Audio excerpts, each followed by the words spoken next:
25. It's coming. Storm is coming. It's coming, baby. Let's go, grinders! In life, some moments are meant to be cherished forever. With easy canvas prints, preserving your precious.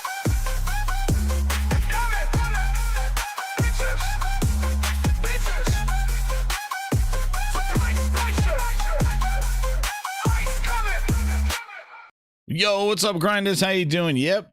Sorry, I want to start a little bit earlier, but we're going to start right now. So yeah, it is about starting. We're going to tap into it. If it's kind of boring and they're pulling out cars and things like that, then we will change it. But the CES is going on right now, grinders. Hit that like button. We're going to join Sony with their CES, see if there's any announcements, anything pertaining to gaming, and then we'll start with some gaming topics for CES. So hit that like button. Let's get that goal. We got a goal coming up here. Here, we're going to get the chats going. Grab some music, you know, new music. We hit that goal. Hope everybody had a good weekend. I'll start that goal up there. I don't know how that thing works.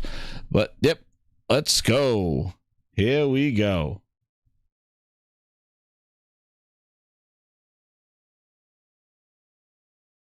They're starting.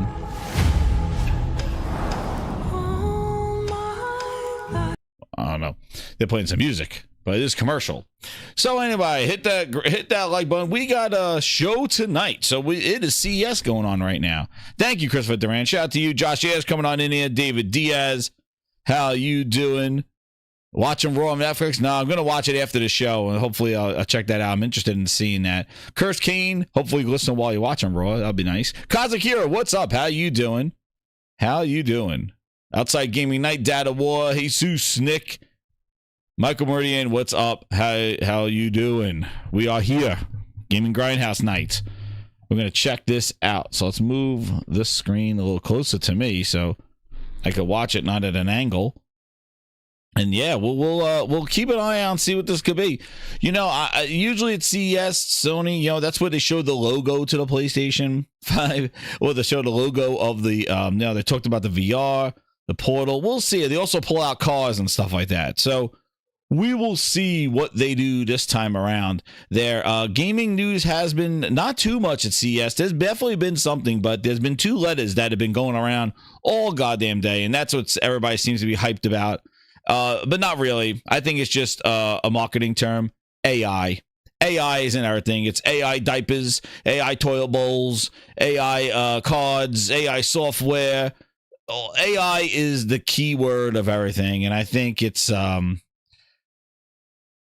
just a name grab of what they're trying to do. It's about the games, right, Sony? It's about you. It says it's about you. It's not about Xbox everywhere. It's about you. So they thanked you. Thank you, Sony. 30 years of play celebration for Sony. There we go. Oh yeah, they're starting in 5 minutes. But yeah, so like what I think from here, yeah, they'll probably talk about more TVs, maybe their sensors with their cameras, things like that. You know, maybe something with the Portal, maybe a new Portal update. That'd be awesome if they did something with the gaming. There, hopefully they do something. But again, if it gets kind of dull, we'll just move on, and I'll be checking in with it there. So let me see, my chats are working. There we go. Yo, what's up, Thrifty? How you doing? Lucci Sky, what's up, dude? If you haven't followed, man, Grok on oh my god, on X is hilarious. I've been using it to make images of PHILNESS and everything else. So just funny stuff. So follow me over there, talking about AI, dude. Now that's fun stuff. That's what I use AI for. It makes some funny things. That's what I use some AI for on that. But man, that was awesome. So it did. Check me out over there, Jez7780 over on the X. There, the AI tools are here, man. If the AI tools like that, that is some funny stuff, man. I had those PHILNESS AIs going, and what are some of those PHILNESS AIs while we're waiting? Man, where was it? Yo, this one.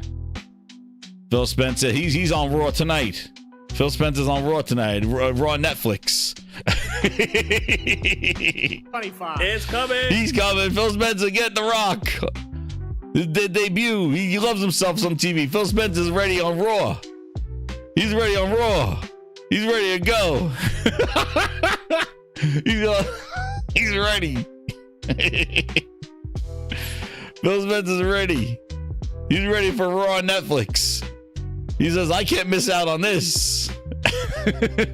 He's like, I can't miss out on Raw. Oh no, what we doing here? Sony starting some commercials? What's this? Oh, is this it? Oh, it started. Did it start? Venom. Oh, whatever. I don't want them to play some licensed music and stuff. Let's watch while they're showing some more commercials. And then we had the Phil Spencer check. This is what AI does for me. This is AI. No, not that AI. Where's the Phil Spencer check? Where the hell is? There it is. There it is. How the story goes. ABK storyboards. That's Phil Spencer with his check. Thank you, Ron M, for the 5 members. VIPs in the house. VIPs. Oh yeah, there's a VIP membership. Here he is. Phil, how'd that check going? Yeah, that Activision not too hot right now, right? It's a lot. Like I said, with great money comes great responsibilities.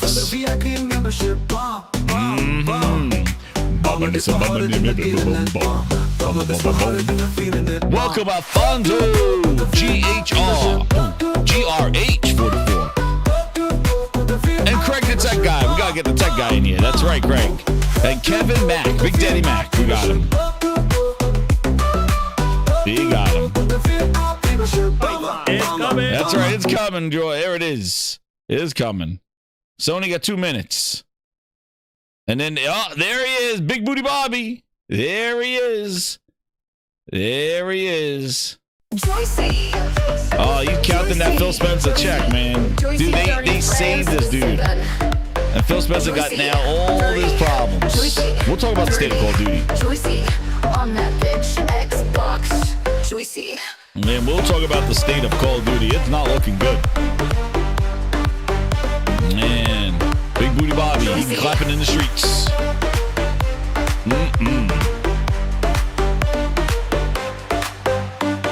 And then you can't forget the Janky Jones breakfast. Janky Jones breakfast. PHILNESS approved. Phil Spencer approved the Janky Jones pancakes. There he did. Good job, PHILNESS. The Janky Jones. It's like Satan.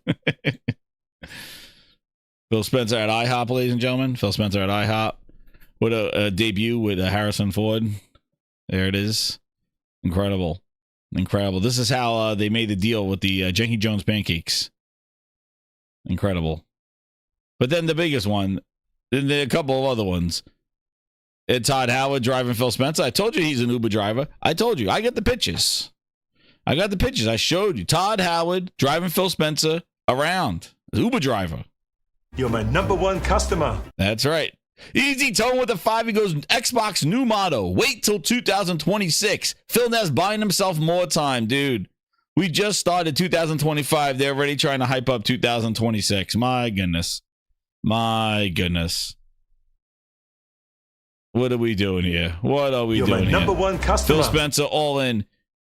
There you go. Kazakiro with the 5. He goes, it's just crazy that we're 6 days into 2025 and Microsoft and COD are already falling on their faces. Dude, I know. It is. Phil Spencer's all in. He's all in, man. PHILNESS all in. He's ready to go. And Sony's ready to go. So let's see what this is about. Let's see what Sony does if we got anything. Let's see. Yeah, the beat don't. Yeah, where is that Spider-Man? Yeah, they're gonna play a lot of their Sony music, so we'll mute them. We'll keep our grinds going, and we'll wait for somebody to start talking about something. But we'll take a look. We'll take a look, dude. They're hyping already. We'll talk about the console, man. It's ready. I'm gonna talk about that, and we'll jab into this. We'll see what we're gonna do here. If they're gonna have some gaming stuff in here, we'll follow it. We'll break the news right here on the Gaming Grindhouse. But we start talking about senses and stuff like that, we might jump into some other topics and come back and visit. But what's Hiroki Totoki? Here we go, Totoki-ness. He's coming. Totoki-ness. Get him, Totoki-ness. And welcome. It's a pleasure to be here today at CES 2025. I'm excited to talk about updates from Sony PlayStation that demonstrate how we are continuing to push boundaries. Over the past few years, you've heard Sony talk about our desire to bring Kando into the world. Kando transcends happiness, inspire awe, and builds community. As a creative entertainment company, our purpose is to fill the world with emotion through the power of creativity and technology. That's right, Michael Meridian. We want to enable new ideas that bring people together and move hearts and minds. That's right, let's go. Our purpose drives all we do at Sony, and it is at the heart of our creative entertainment vision, which I will talk about a little later. Creative entertainment As vision. we pioneer new frontiers together with creators and communities, imagination and curiosity drive everything we do.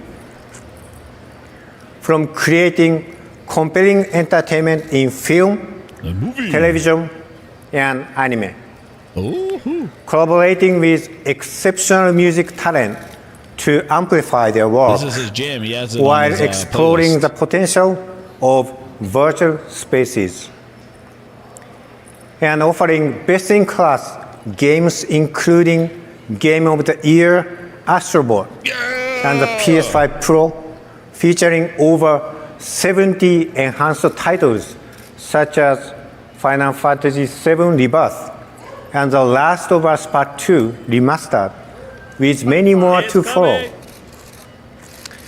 As we continue to focus on entertainment, we are also invested in supporting creative talent, from musicians to game designers and all storytellers, by empowering their dreams. Talked about the bot. Developing tools for creators that bring new stories to life with greater creative freedom, like Anime Canvas software in development with our production studios in Japan. Yes, this is live. Transforming how and where people experience stories, and creating new places for creators and fans to convene in the physical and virtual worlds. Whoa, what's this? Is that PlayStation Home? Before we discuss our creative entertainment vision, I would like to talk about two exciting fields. Let's start with sports. While we focus on entertainment, we have also been pioneering technology to enhance sport on the field, in the stand, and at home. To talk about opportunities in sports entertainment and technology, I'm happy to welcome President and COO of Sony Electronics, Neil Manovitz, and from one of the world's greatest sports entertainment organizations, Commissioner of the National Football League, Roger Goodell. Roger Goodell. Uh-oh. Now remember, Microsoft has that big NFL license with those circles on the sidelines. Now let's see. Supposed to move up. So, Sony's the technology partner in the NFL. Wait a second. I thought Microsoft welcome, was... Mr. Goodell. Congratulations on another great season. Thank you for both for joining us today. Well, thank you, Tataki-san. Neil, we are just thrilled to be here with Sony. The pleasure is ours. NFL and Sony have been working closely for quite some time. NFL's media partners have been using Sony's broadcast cameras for decades, including the last Super Bowl using over 160 Sony cameras. Our Hawkeye officiating technologies have assisted the league with in-game accuracy and game efficiency. There we go. We lowered them. And the Associated Press, the definitive source Are they of still going to be imagery, throwing has been Surface using tablets Sony on the Alpha cameras sidelines? exclusively since 2020. And indeed, the league is looking for new ways to enhance fan engagement and reach new audiences. One of the most notable ways we've achieved this is through the production of real-time animated broadcasts, made possible by our next-gen stats and Sony technologies. Remember, from they use Beyond Amazon Sports Cloud, not and Hawkeye Innovations. not Microsoft Cloud. It was excited to see the first ever NFL outcast Toy Story Fun Day Football in 2023. Sony teams worked with the league, Disney, and ESPN the Giants are a joke, please. to stream I an wouldn't NFL want to talk game football. in It doesn't get away from real it. time in the Toy Story environment. And that all-cast is still the biggest live event to date on Disney Plus, and was recognized with 3 Sports Emmy Awards. And last month, we partnered again with Disney on the second ever fully animated NFL alternate telecast, The Simpsons Fun Day Football. I know, man. The They brought them all all-cast back. of the Bengals at Cowboys Monday Night Duvall. Football game was distributed around He's the like, world fix your mess. on ESPN Plus and Disney Plus. The balls Let's will be take a thrown on look. Surface tablets. 5, 4. Well, just use This is Madden. truly a completely differentiated type of production with a core goal of expanding our audience. No, get the hell out of here! Oh, why this Just trash? excited to see. We gotta the cut. ripple We effects gotta that make this them will have in the future. cartoons. So he has a waste of time. Sign my ass. There he is. Yo, he goes, loving the grindhouse. I would have totally missed Sony CES presentation if it wasn't for your 2 sources covering it. That's right, my 2 eyeballs. And my 2 eyeballs right now are telling you this is trash. Coach-to-coach communication is one of the most critical Coach, parts of our game. You need to send It can AI have a to the ball. significant The ball's a impact dopey on ass. results on the field.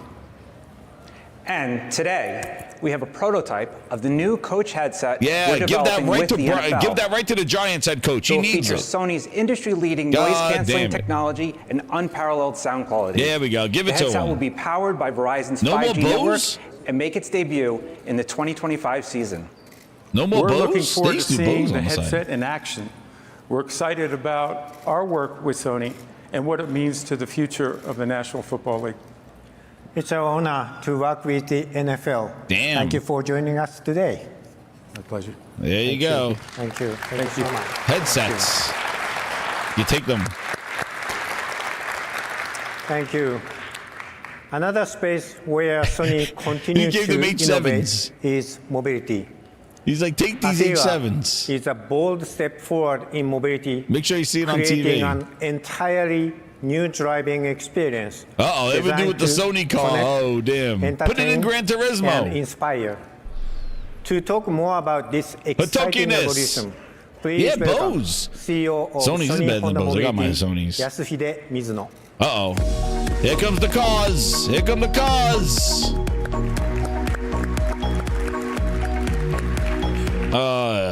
Anyway, yeah, so they're cooking on headsets and cameras. Dude, they are going with the so I don't understand this whole football thing. I don't know why they're using the cartoons and stuff like that to try to grow the audience. Who the hell knows? Hey, is this the car? They're gonna bring the car out? Yep, here's the Sony car. Here it is. The PlayStation car. From the first level of the prototype back at CES 23 there it is. to today, we are able to present you the near final version of Afira in less than 2 years. We could not have done it without the support from our diverse network Put of it in Gran partners, Turismo. creators, developers, media, and last but not least, It's gonna hit him. all It's gonna of run our him over. associates. Thank you very much. All right, control with a PlayStation controller like you did last time. There it is. Afira. Model SX. Good job. Thank you, Totoki-san, again. So this is Afira 1, our first product representing our vision to define the relationship between people and mobility. Today, I'm excited to share with you some announcement related to the start of taking initial reservation. and updates on key features and specifications. It's ordered. You can pre-order it on PlayStation Direct. Voice-based remote driving was a tech demo right for now. this showcase. PlayStation Direct. Let's go. As you can see, autonomous driving is crucial to reducing routine I'm going to tasks PlayStation Direct like right now. I'm pre-ordering. steering, accelerating, I'm in and queue. braking for drivers. I'm in the queue right while now. maximizing capabilities to make mobility a creative entertainment That's it. I'm in the space. queue right now. PlayStation Direct. Once you set your destination, PlayStation Gray. AFIRA's ADAS provide seamless end-to-end driving support.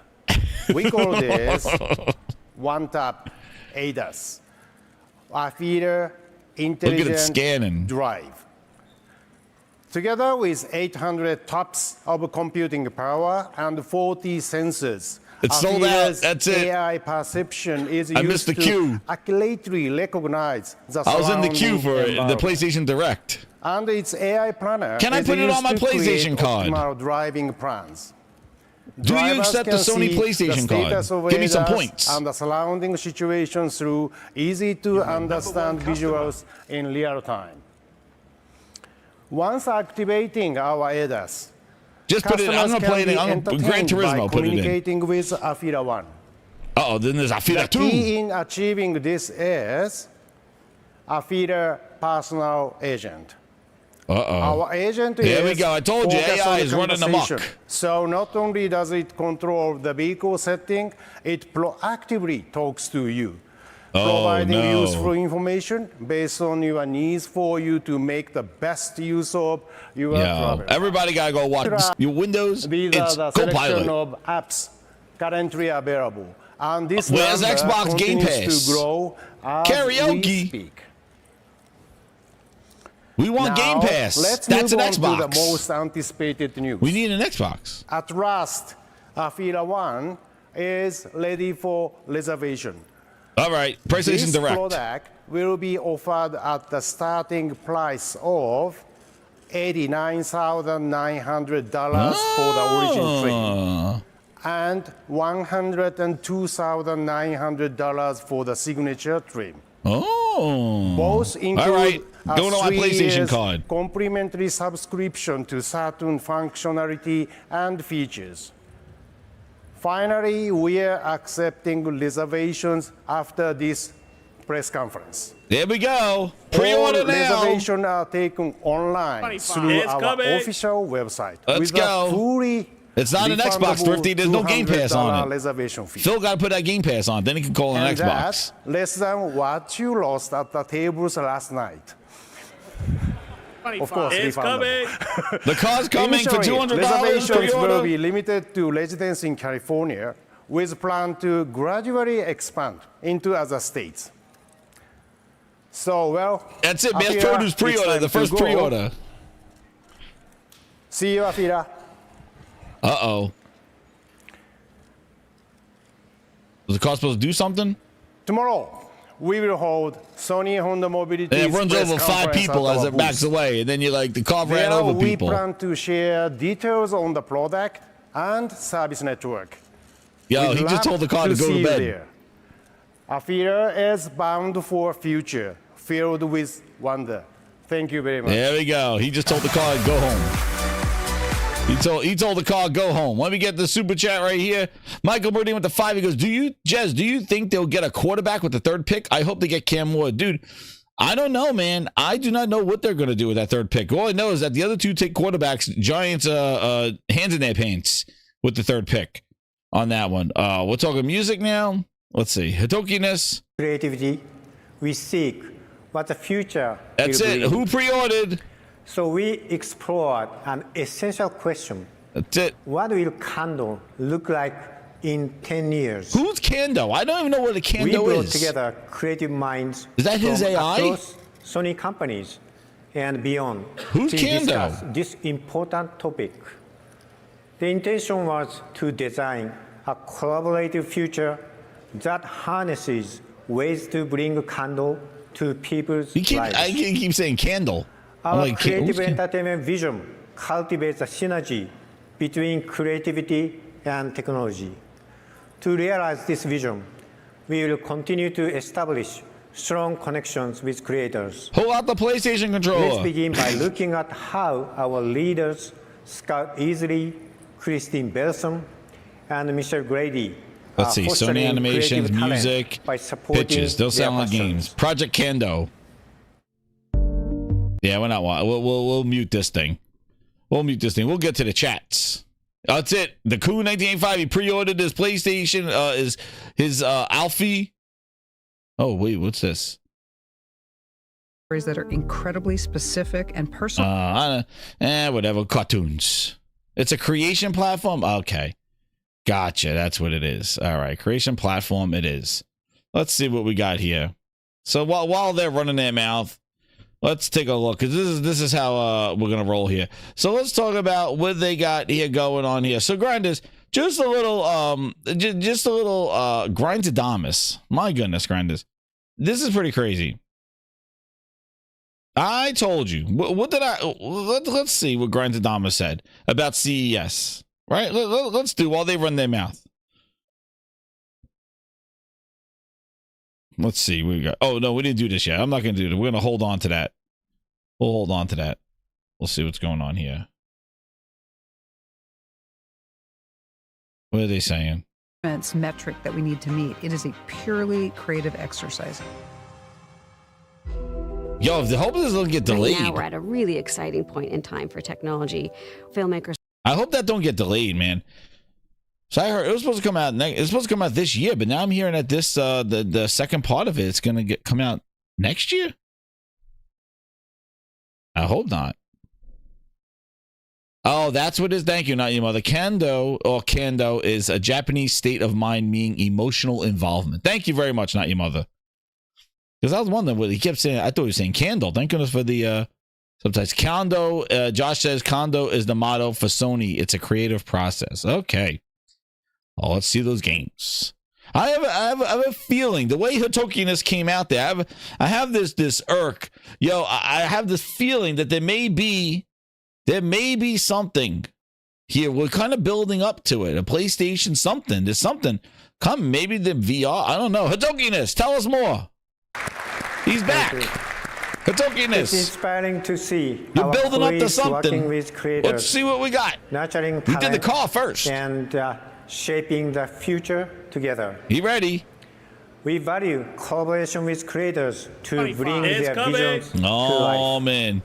Now let's hear from another of our ambitious creators and technologists about how they are developing tools to enhance creativity. Please welcome CEO of Pixamondo, Johnny So. Holy crap! It's Phil Spencer! Oh.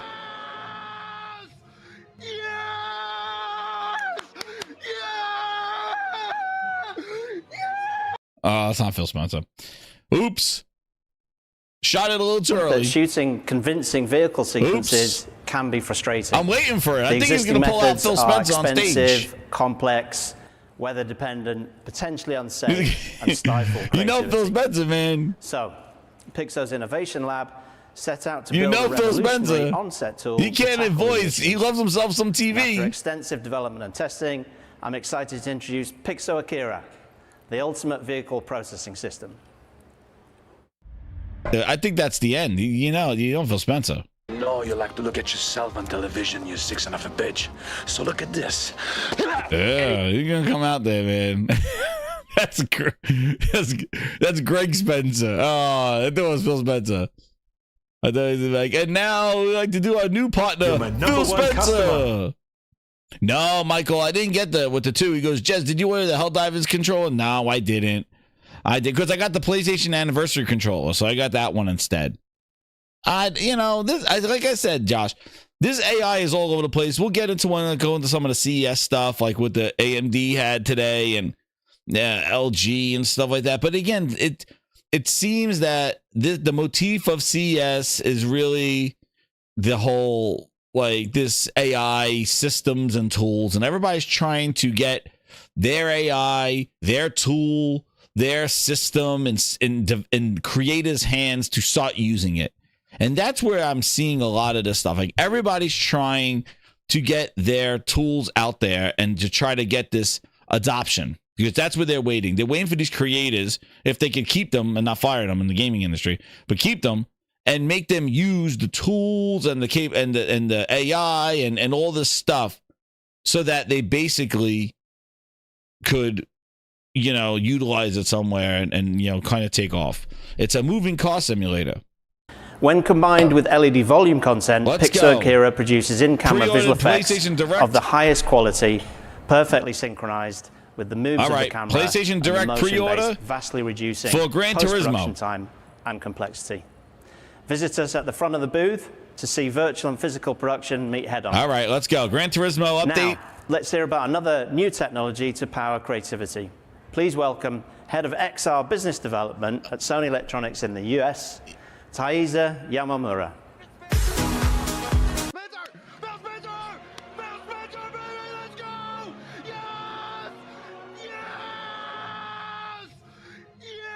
Oh, it's not him. Not him. Not Phil Spencer. Sorry. Content, advancing efficiency and smooth production workflow. Today, we're excited to announce our new 3D CG production solution for a wider range of creators, Zing. Man, yo, they got another year. Yeah, grab that ass. Like this is Sony's HoloLens. Microsoft's already like, damn it, we did HoloLens 2 and nobody wanted it. Now everybody comes around and does it better. Apple. Integrative software and hardware solution that enables creators to capture and reproduce the real world into their artwork with stunning fidelity. From film, games, or the metaverse. That's right, games, baby. Zing's spatial capture solution in the development converts real objects and spaces into a high-quality 3D CG asset. Oh, yeah. Using images captured by a mirrorless camera. Another pre-order on PlayStation Direct. With the ease of use, I'm ready. Sony's algorithm optimizes generation time. The new Zing Motion Studio app allows creators to easily edit motion data with twinning capacity or seamlessly connecting multiple motion data points. In addition, motion capture accuracy is improved with an increased 12 sensor connection for mobile motion capture Mocopi. That's crazy. They don't need to use all those cameras. Is in the development as well. That's crazy. And it will streamline spatial content creation workflow with sophisticated 3D representation and intuitive operability. Satya is now, let's hear from Vice President of Technology from Sony Pictures Animation, Yoris Katsamba, on Zing's transformative creative experience. Oh man, Satya is like, you the biggest challenge in making an animated movie is really creating an engaging and visually stunning story. Most of the time we start with a 2D drawing and then we transition into 3D. We're always looking for tools that can allow artists to explore and fine-tune these environments and 3D assets as effortlessly as possible. We have been working with the Mocopi team for quite some time, and it's great to have now he just put Cortana in the back of his head. And Mocopi 12 sensor mode. Yo, that's crazy. Just with those little things. They don't need to do like to put on and those mocap rooms. Capture some action that they can use for previews or for reference. We connected our homegrown app Flixiverse to the Sony headset prototype. The image quality is great. It's pretty surreal when you look at the environment and you kneel down. Those frames, and you're shooting as if it's a live action movie. With Zing, Sony is entering a new dimension with a line of products this that is like Kinect like ours and HoloLens in ways that it wasn't possible before. Zing will support every aspect of the spatial content creation. Furthermore, it will be compatible with various third-party digital content creation tools for a cohesive production experience. Sony will continue enabling creators with no more of those like solutions. the balls and the mocap rooms with 30, 40 cameras around you and stuff. Get out there, Tsuki-ness. Let's get Kazak here with the 5. He goes, how long until AI is overused and the customer don't want it anymore? I think we're there already, just like what Thrifty said. I think we're there already. I think AI, we're kind of done with it. Like, it needs to be, like, there. But everybody's trying to just shove it down their throats. Like, Microsoft is just throwing in everything. What's this? Oh, the anime stuff? And bringing them to a worldwide audience. There we go. To talk more about the growing world of Japanese anime, please welcome President of Aniplex, Atsuhiro Iwakami. Oh, baby. And President of Crunchyroll, Raul. All right, tell us that Demon Slayer new game coming out. Let's go.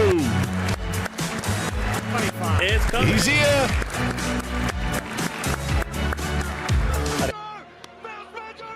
Oh, it's not Phil Spencer. Sorry, not him. He's gonna come out there, I think. I'm Atsuhiro Iwakami from Aniplex.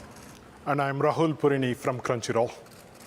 Crunchy. At Aniplex, we develop and produce anime adaptations of original IP and of third-party manga and novels. In our 21-year history, we have created and produced over 350 works. One anime project released in 2019 became a historic blockbuster. That is Demon Slayer. There it is. Kimetsu no Yaiba.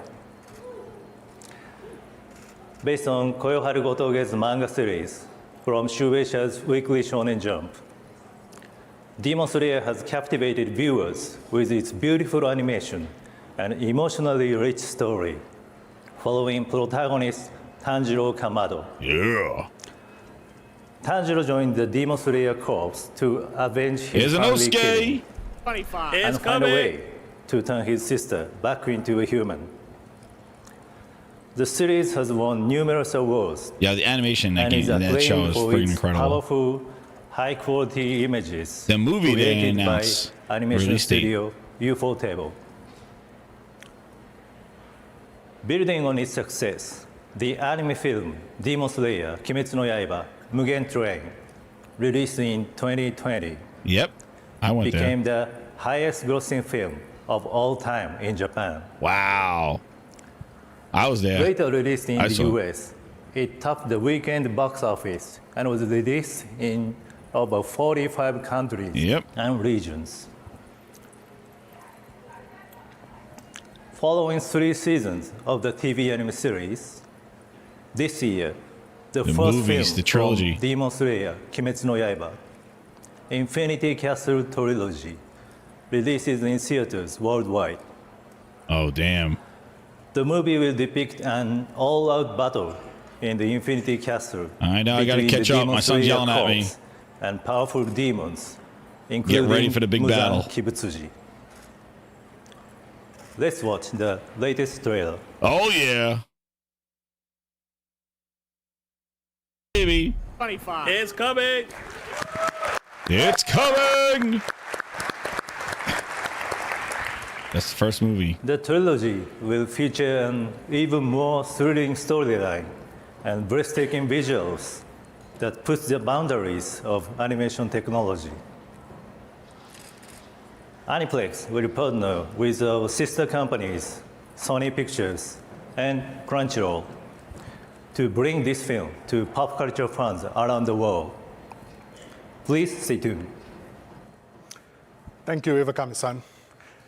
The partnership between Aniplex and Crunchyroll on many anime productions has continued to delight fans. And we are excited to bring the new Demon Slayer trilogy to the millions of eagerly waiting global fans. With the number of people interested in anime approaching 1 billion, and the stories, characters, and world building, it's maintaining its authenticity, and a unique connection with those it engages, we feel confident that the impact on popular culture that anime is having will continue. If you're not familiar with anime, there are really 3 important things to know. First, anime is a medium, not a genre. It encompasses dozens of familiar genres like romance, comedy, sci-fi, and also some unique to the art form. Second, anime is one of the fastest growing sectors in entertainment. We expect the total addressable market outside of Japan and China to be 1.5 billion by 2030. AnimeCon in New York City, third, man. I'm going back this anime year. is here to stay because it deeply resonates with Gen Z and Gen Alpha audiences who desire a deeper connection to subcommunities and stories that are real and different. Yeah, I saw the My Hero Academia At movie. That was Crunchyroll, pretty damn good too. We're in the business of fandom and fueling passion. Our strength is our 360 experience approach. While centered on streaming, it powers our other fan touchpoints, including films, events, games, e-commerce, music, collectibles, and so much more. Our streaming service, with over 15 million subscribers, is world-class with the largest anime library. Subs and dubs in over a dozen languages, and distribution on 20-plus platforms, including all game consoles, smart TVs, mobile, and entertainment platforms.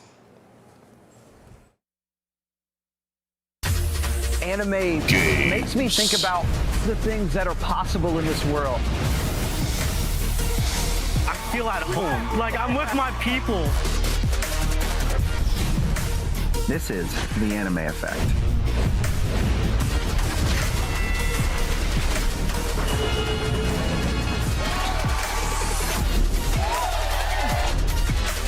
Yep. Entertainment, that's right, Log. It's movies, games, music, TV. TV. In closing, I'm pleased to share with you some exciting news. Games. The second season of Solo Leveling with our partners at Aniplex debuted Saturday. Its first season was already the most watched anime on the service in 2024, and we're already off to a promising start. Games and anime share a special place together for fans. So I'm pleased to announce that Crunchyroll and Aniplex will also develop an anime television series based on the wildly popular PlayStation game Ghost of Tsushima. Oh yeah, baby! Finally, later this year, Crunchyroll will be working with many publishers in Japan to launch and offer subscribers the ability to add a digital manga service onto their Crunchyroll membership. Nice! I'm excited to bring you along on this anime adventure. Thank you, Raul. Anime is so cool. Ghosts of Tsushima. Let's go, baby. Yeah, nice. Thank you. An anime ghost, that'd be let's wild. welcome newly appointed President and CEO of Sony Pictures Entertainment, Ravi Ahuja. There he is!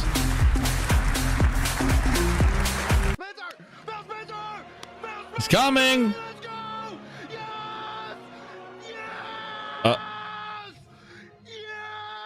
It's not Phil. It's not Phil. Sorry. I'm excited to work with you both to bring the Demon Slayer trilogy to screens around the world. Aniplex and Crunchyroll are shining examples of the value and power of engaging with specialized audiences. As I officially step into my new role as CEO of Sony Pictures, actually today. Oh, damn. I'm inspired by... Damn. Thank you. Thank you. It's day one. I'm inspired by everything you've heard, by Sony's extraordinary ecosystem and rich history in global entertainment and innovation. Audiences are engaging with content in more ways than ever before, and that's exciting for us.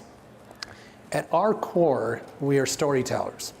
We make and distribute over 15 films a year and over 200 television shows across all genres and all platforms. That's right, stop, all Michael. around the world. Stop making Marvel movies. As the leading No more Spider-Verse studio movies. at Sony Pictures, we have the unique ability Just make to the next find the Spider-Man absolute movie. best home for our series and to meet our audiences where they are. Being part of the larger Sony Group family also enables us to do what no other studio can, and seamlessly bridge worlds to create new experiences for our audiences. PlayStation Productions is actually a perfect example of that. We're not simply adapting games into movies and TV shows. It's not that simple. We're thoughtfully expanding these beloved universes in ways that honor and thrill fans of the games and captivate new audiences. And with Sony's renowned technology, we're able to bring these stories to life with unparalleled quality. That's the future of entertainment. the blending of worlds anchored by innovation and by storytelling. So now, to share our latest innovations in gaming and storytelling, please welcome Head of PlayStation Productions, Asad Kizilbash, and President of Screen Gems, our Screen Gems film label at Sony Pictures Entertainment, Ashley Brooks. Uh-oh. What are they gonna do now? What are they gonna do now? Thank you, Ravi. So at PlayStation Productions, we take the emotive storytelling and immersive gameplay experiences from our PlayStation studios and partner with Sony Pictures to spin that shared DNA into movies, TV shows, and animations. You got the Herman Holtz on buttons on the big screen and the small screen. And naturally, we're thrilled that our colleagues on the anime front, Crunchyroll and Aniplex, are also taking the world of games and storytelling to new dimensions. His whole chest is out. With Ghost of Tsushima anime series, based on the popular online His whole chest is out. from our critically acclaimed video game. At Sony Pictures, we've had a great success in expanding on these powerful stories to excite fans and introduce new audiences to these vivid worlds. From such films as Uncharted, earning more than $400 million at the box office, Gran Turismo, as well as acclaimed award-winning TV series The Last of Us and Twisted Metal. Give me something. Twisted Metal is That's good right, too. Ashley, and we're just getting started. Looking ahead as to what might come God next. of War movie. I'm excited to announce that we are working with Sony Pictures on developing a film adaptation of our amazingly popular PlayStation game, Helldivers 2. Oh, damn! It's coming! Oh, shit! As president of Screen Gems, and I'm excited to take on the first PlayStation horror game with the upcoming film Until Dawn, which comes to the big screen on April 25th of this year. The key to successfully adapting these games comes down to one thing: respecting the source material. Our close collaboration with PlayStation Productions gives us and our filmmakers the advantage of working directly with the creators of the game. It's a careful balance of trying to identify and incorporate what the fans love about the game and the experience, as well as offering something fresh and exciting to entice newcomers. In adapting Until Dawn, filmmaker David F. Sandberg, who is a big fan of the wildly acclaimed game, took the essence of what makes the game great and selected elements we think are the most important to the fans and paid homage to it in the right way. We then built out Until Dawn's universe using the core premise of a group of friends who encounter a variety of terrifying threats to tell a new story that is truly visceral and horrifying. Oh, that's cool. It's a One new of those story. connective threads between the game and the film is notable actor Peter Stormare, who voices the role of Dr. Hill in the game and also appears in the film. Here he will tell you a little bit more about what to expect in the movie. Ah, so it's new enemies. Hello there, CES. I'm Peter Stormare. I've been lucky to be part of Until Dawn since the original. Incredible, super Starship has a terrifying sequel game. finally. And that's why I'm so excited to be part of this film. Because the whole thing is a love letter to horror. And it completely honors the spirit of the game. The movie's gonna be full of fresh characters and victims in a brand new story, loaded with twists. So whether you're a longtime fan or you're discovering it for the first time, get ready for I'm glad it's original. It's a new story. Like you've never seen it before. Because I thought they were just gonna make the game as a movie.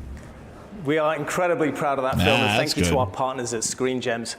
So our vast content creation in the gaming space has the ability to expand our creative and cultural I'm glad influence. it's Horizon is one of our most exciting IPs, filled with so much potential to expand into new categories and genres.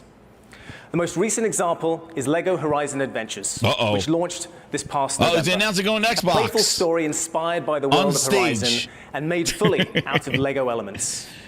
The game features a great main track written by rising artist, I don't know about this, Jack. You've been buttoning up that shirt. NXM Tune, You're buttoning up that shirt. Post Apocalyptic Dance Party.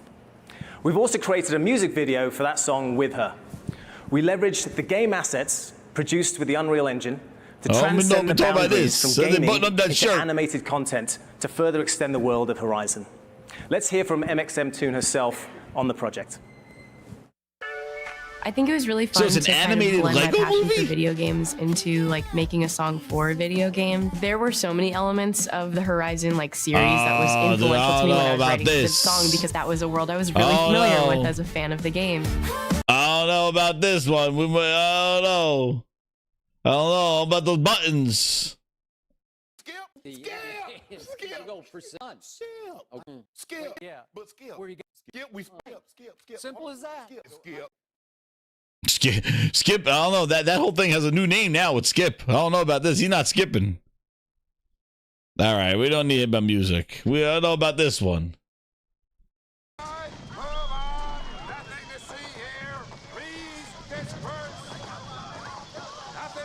Yo, he should have walked off the stage with the Helldivers and Until Dawn. We got to be moving around here.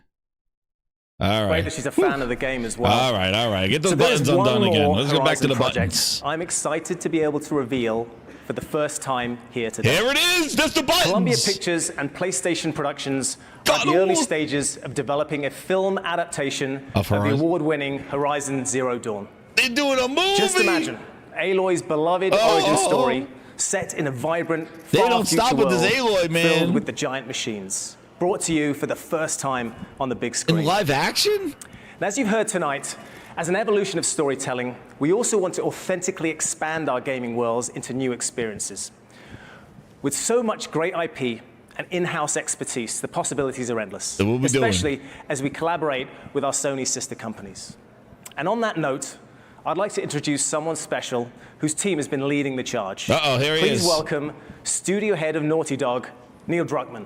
There he is. Here he is. They got him. I knew he would come on the stage. Oh, it's not Phil. Oh, it's Neil.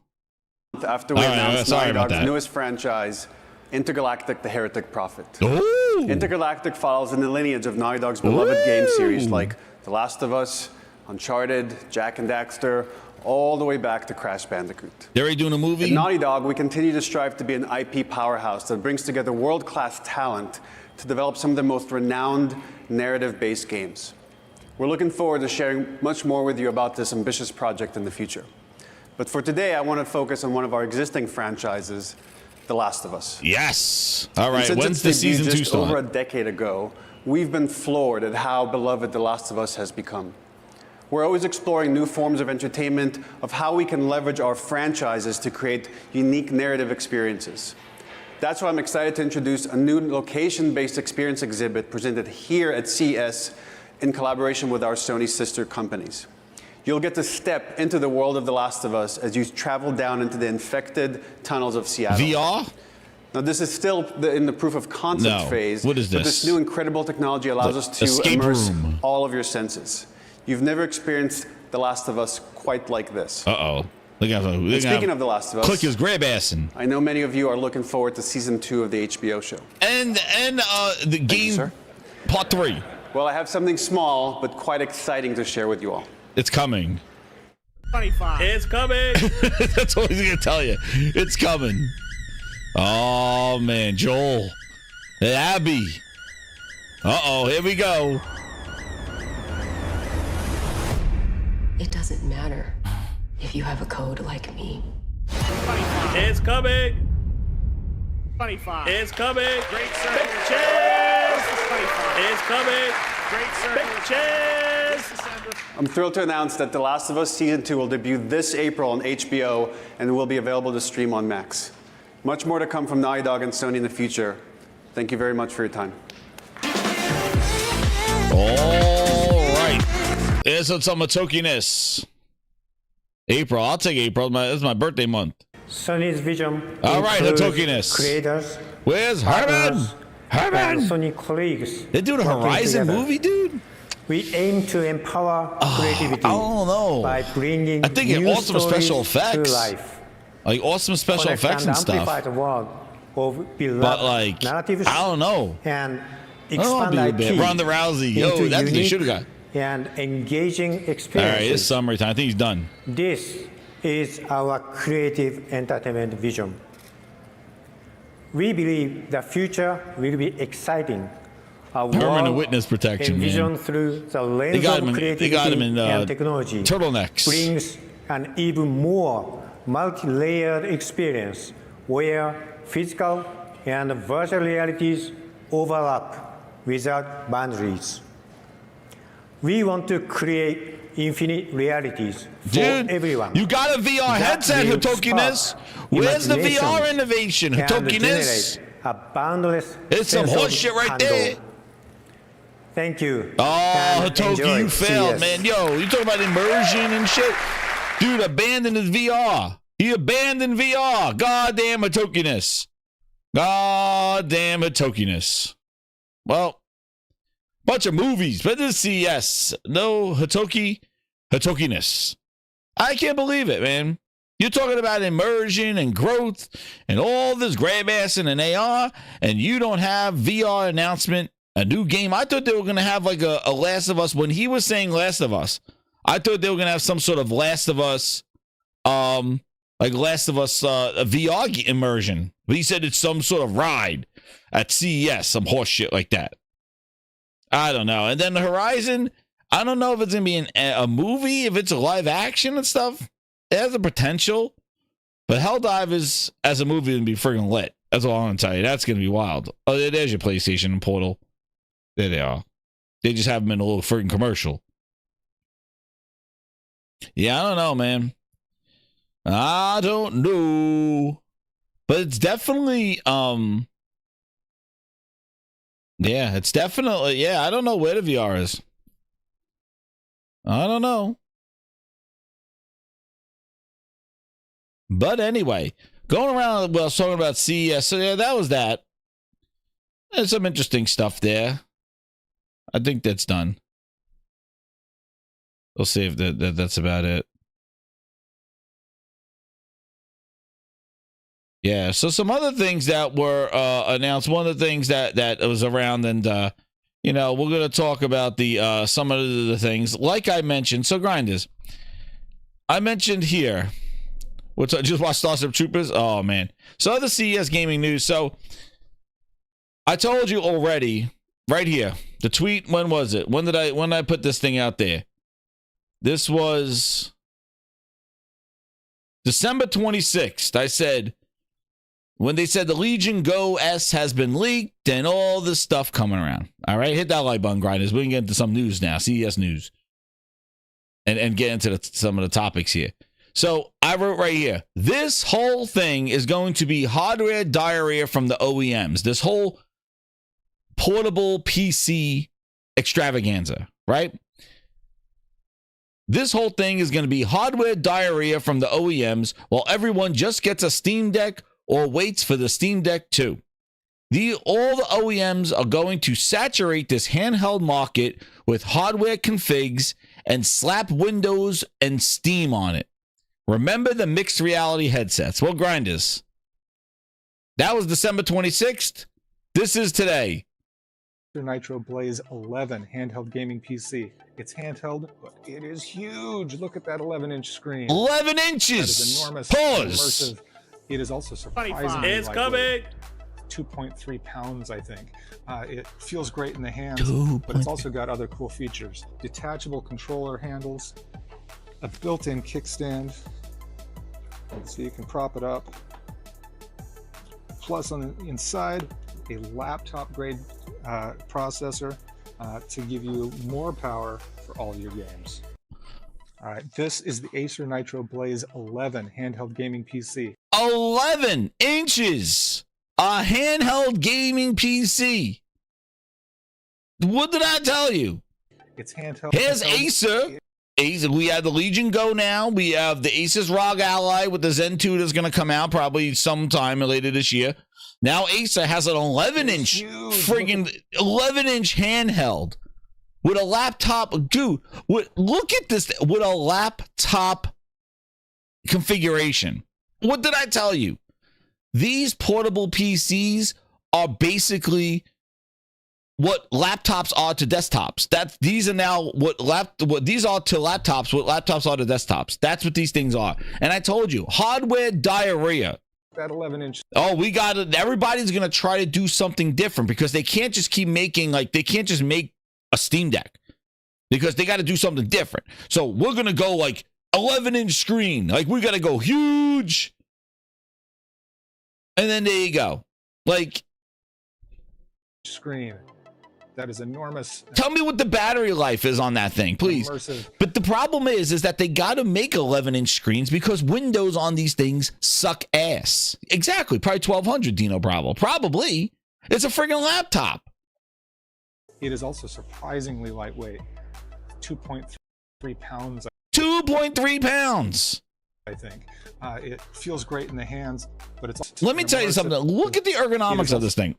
Look at this thing. Surprisingly lightweight. How are you going to hold an 11-inch screen like that? It feels great in the hands, but it's also got other cool features. It has small little analog sticks. Handles. Look at those little analog sticks. They look. This thing is 11 inches. These should be full-ass control analog sticks. A built-in kickstand. Oh my god! So you can prop it up. Hardware diarrhea. Inside, a laptop grade. A laptop grade, dude. You know that battery life would be 45 minutes, 30 minutes. It'd be burning in your hands. 40 minutes of battery. But what did I say? What did I say? Diarrhea.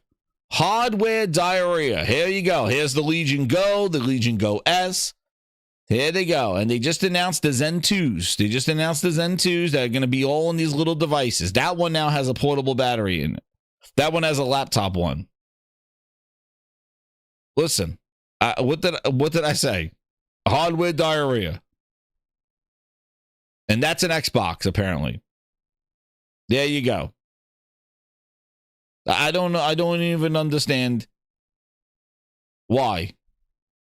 An 11-inch gaming device. Dude, you want to see something hilarious? Look at this. Look at this. Yo, man. Yo, who this? Who's going to be like this guy? 25. It's coming. Who's going to be like this guy? Dude, you pull this thing out. Where you can put this out of your back pocket? Yes, I would like to have a refund. Who's going to be this guy? Look at the size of this fucking thing. I mean, what are you doing, dude? You flying fucking 20 drones? Okay. Yo, let me just pull this out my pocket. Let's pull this out my pocket. Hold on, I'm gonna do a little bit of gaming. Hold on, let me pull this out my back pocket. But this dude, this guy's he's at the bar. He's chilling. I'm just doing a little quick game here, some Rocket League. Dude, look at this fucking thing. Oh, dude, you got. I don't know what to stand by in time. He's at the beach.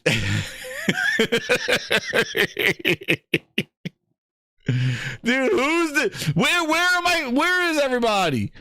I didn't see it on Twitter. Who's this for? We don't want it. Who wants this? Who's this for? Where is it? Where is it? Dude, updated, more powerful PlayStation. The streets were littered with who's this for? This fucking thing. Goddamn guy, a whole fucking like TV in his hand. Everybody's like, it's okay. I can see. Gaming at the Diddy party. Oh, shit. Yeah, who asked for this? Dude. He's got to carry a goddamn fucking Versace goddamn purse to walk around with that fucking. Yo, what is that? What are you wearing? Pocketbook? Oh no, this is my portable gaming machine. Dude, why are you walking around with a fucking like a man purse? It's like, oh no, this is for my gaming device. Yo, where's he putting that thing? What, in his shirt pocket? Dude, where's he putting that thing? Oh, let me just slip this in my fucking breast pocket. I'm gonna be right back. I'll play a little bit of games. Who's this for? Asa, what are we doing here? Where's this guy putting this device? Where did he bring it? Did he have to check it in his luggage? Like, yeah. He has to check it in his luggage? Dude, what the fuck out of here? Oh man, the Nitro Blaze. Holy shit, Blaze, my ass.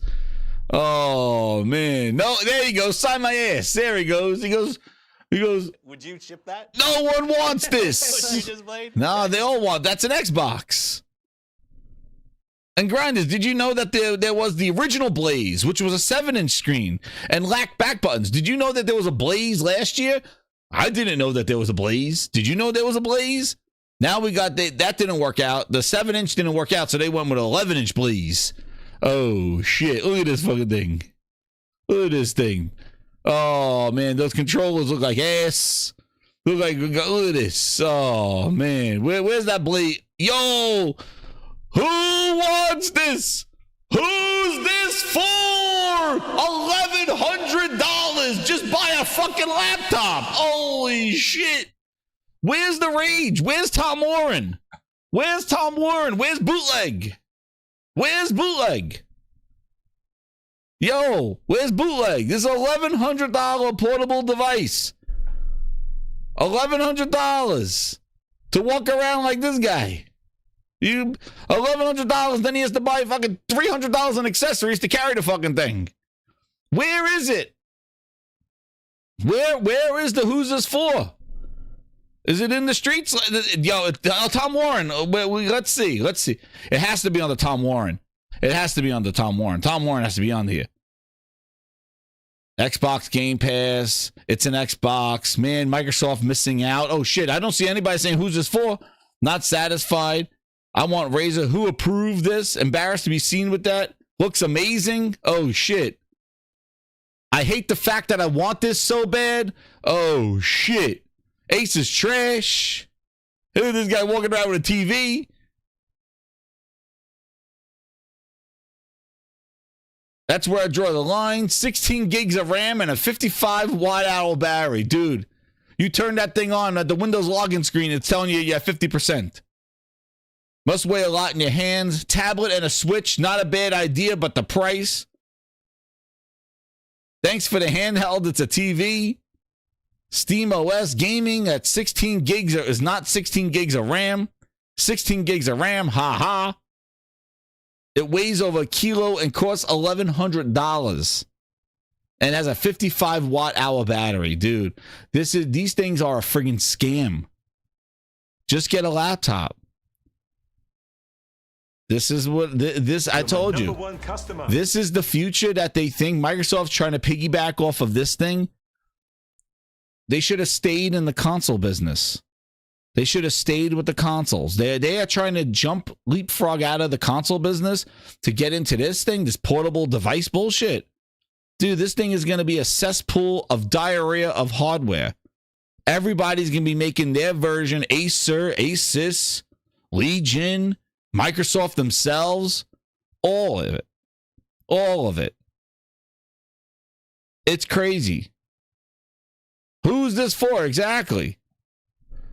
Who's this for? With a WX friggin' resolution, WQ.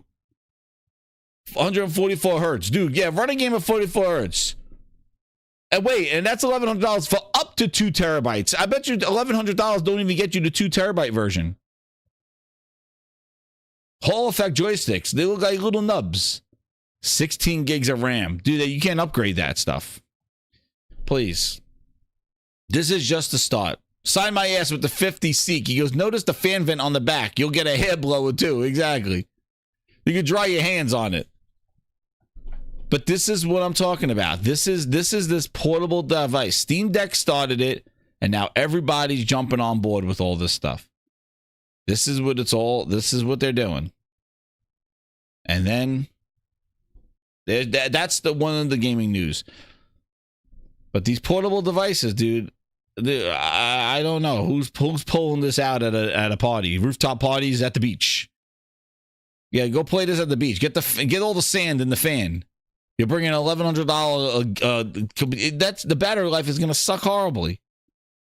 And Windows sucks on there. That's the problem. Windows sucks on those devices. But there you go. There you go. I know, Xhawk. That thing was kind of bullshit that they abandoned VR too. They didn't even talk about VR at their thing. That was bullshit. I agree with you, Xhawk. But PS Portal knocks the shit out of anything that's out there right now with the goddamn 11 11-inch goddamn laptop in your hands. The hell's using that shit? So the other thing that was announced too at today's stuff was we had this thing. Oh, goodness gracious. So they also had, yeah, so Horizon gets, Horizon, just to recap what happened before at that show, Horizon, it's a live action Horizon, and Ghost of Tsushima is getting an anime adaptation. That's what it is. Okay, so it is a live action there. So that's what that is. That's right. Thank you, Kyle. Grindadama strikes again. I told you it's going to be diarrhea. We're not done yet. We're not done yet. So the other things that were announced there, where is it?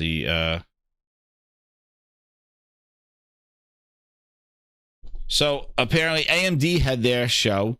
AMD had their show. They talked about their new GPUs, and they talked about RDNA 4, PhilDNA, and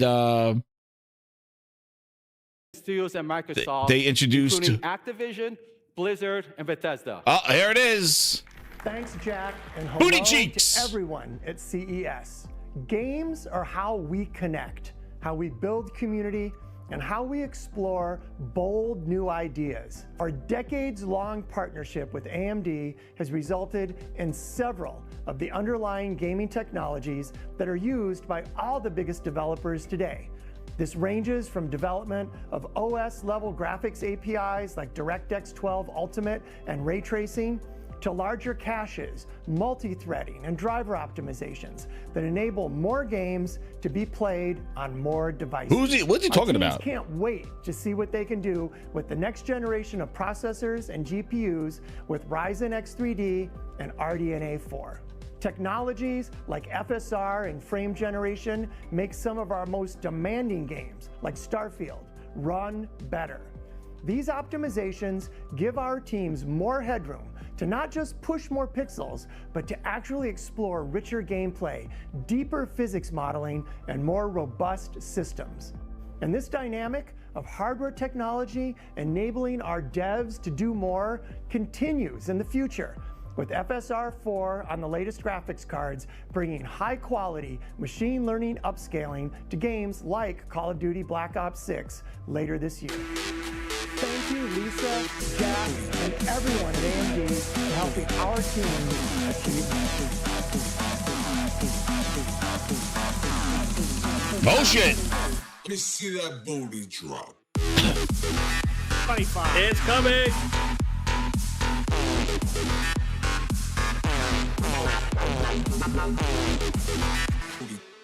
Booty drop.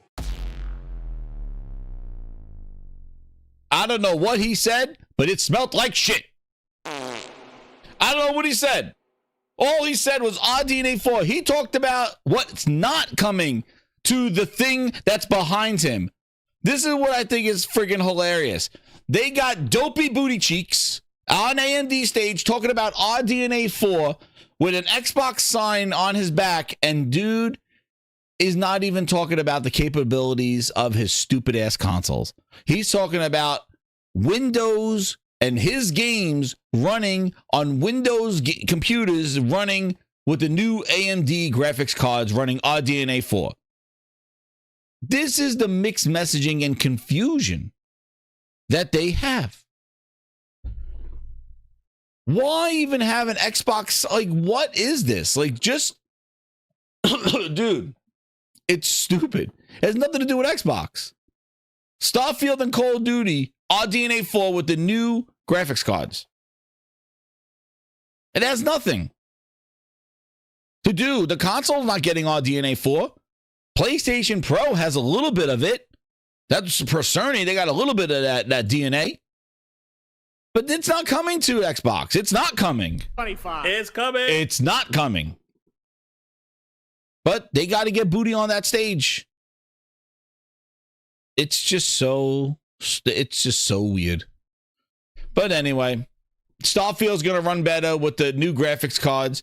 And then typical AMD, the little Great circle. Bitches that they are. Instead of leading and talking about running specs and showing the new AMD cards, their little bitch asses made a little announcement, and AMD ran to the hide because they know Big Daddy NVIDIA's coming, and they're going to blow the roof off of there, show exorbitant amount of prices for the 5000 series, and then AMD is going to crawl their creepy ass back and talk about how they're going to undercut the NVIDIA with price. They do this every year.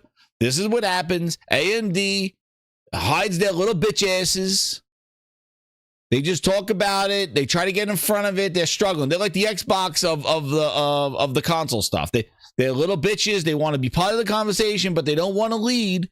They got to wait for Big Daddy NVIDIA to come and show what a real fucking graphics card does. And then AMD comes, we do about the same, with just about $200-300 less. And that's the way AMD rolls. AMD is good for portable devices and battery life. This is my experience with these two graphics cards. Let me tell you something. AMD is great for portable devices and battery life. An AMD processor gives you good battery life. The Intel suck ass. They suck power too, but they're good with battery life. The AMD is good with battery. But if you want power, you want to run the games the way they're meant to run, you go get an NVIDIA card in a laptop, you get it in a desktop, and that's it. I got a 4070, a 4070 Super, and a 4070 laptop. And then I got an AMD 6600 in a little mini mini PC gaming thing that I use for my arcade retro games. That's it. All right. So there's the facts of the gaming grindhouse. That's my experience. Your experience might vary, but that's the way it rolls. But AMD, they didn't talk about it. You're going to pay an arm and a leg for the NVIDIA cards. They know that. Doesn't it sound exactly like Xbox and PlayStation? That's why Booty Cheek shows up over there. Because NVIDIA is going to show what the 50 series does, like the 5 series. That's what happens. So AMD just announced their gaming DNA, gaming RDNA. Our close partner, Matt Booty, president of game content and studios at Microsoft, including Activision, Blizzard, and Bethesda. Thanks. President of gaming content and studios. Booty Cheeks. Craziness. But yeah, they're just CES stuff. So AMD announced their numbers and stuff like that. But basically what they did announce, again, I don't follow too much of the graphics cards. I just get what's better. I've reviewed, I look at the specs and what I want and things like that. So I'm not buying 4090s or any shit like that.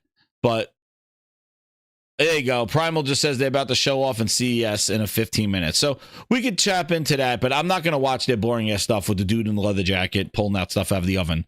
But yeah, that was like kind of the gaming related shit. So like he basically said RDNA 4 is going to come to Call of Duty later this year. So that's going to be when you get the new AMD processors, the new AMD graphics card. That's right, James. AMD is the processor, NVIDIA is the graphics card. Yeah, that you don't get that AMD those Ryzens.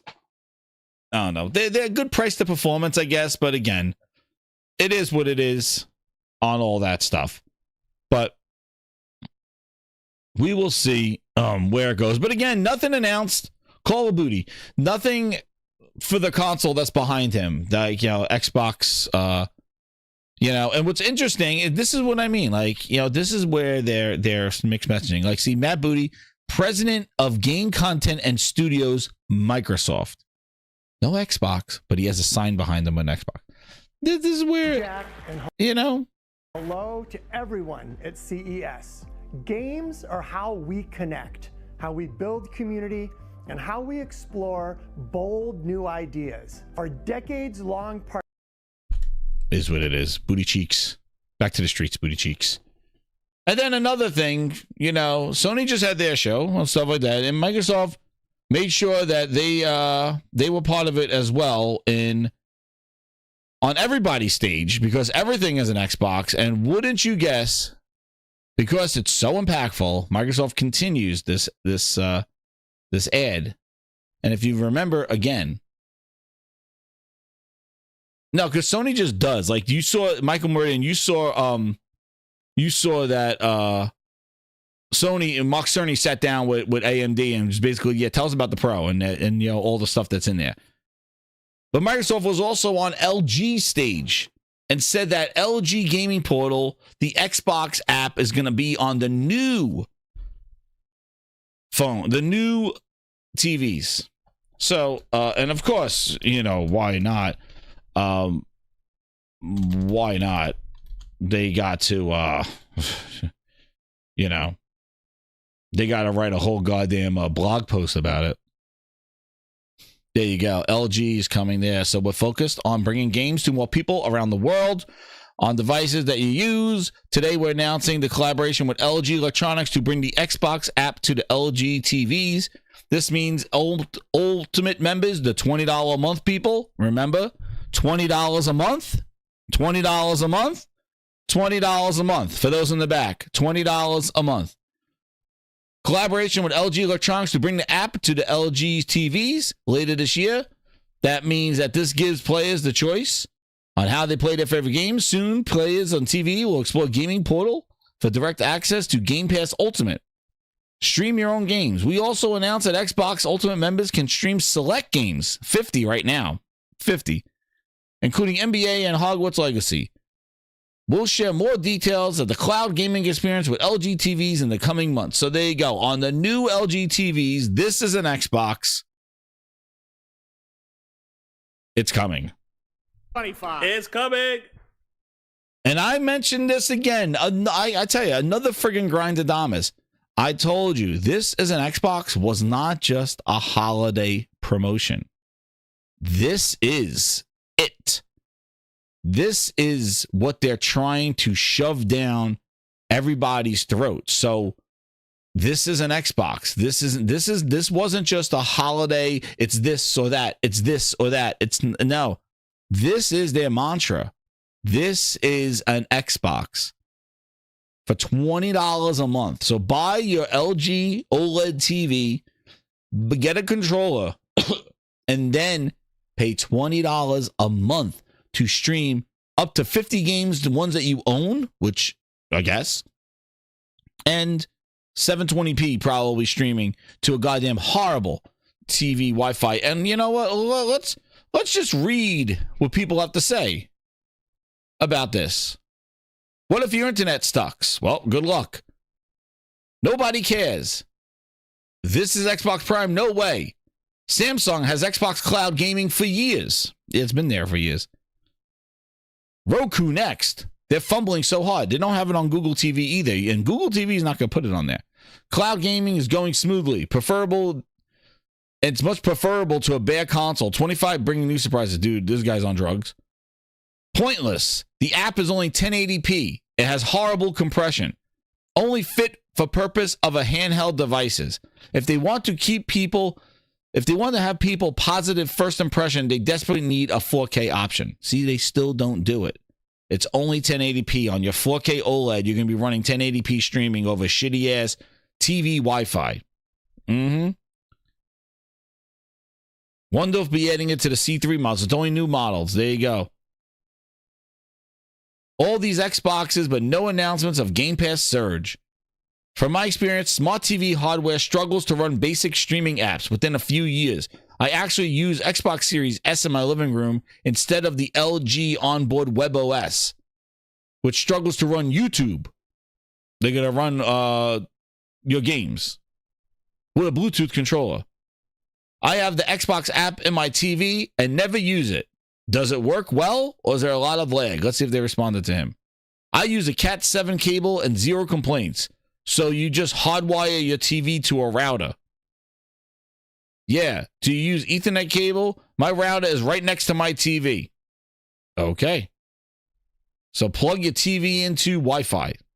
Into the thing. Oh, yeah, I saw that. I got that one, too. So those are the responses to that thing. And then here's Paul Tassie's, because I had this one as well. The TAS 180. After 6 months, my smart TV can usually barely even open its streaming apps without crashing or lagging. So not terribly confident the potential of this here. Dude, it's not. It's there's nothing to it. This is a never was. This is not even a has been. This is a never was. This means nothing. That's what I mean. These are such null announcements.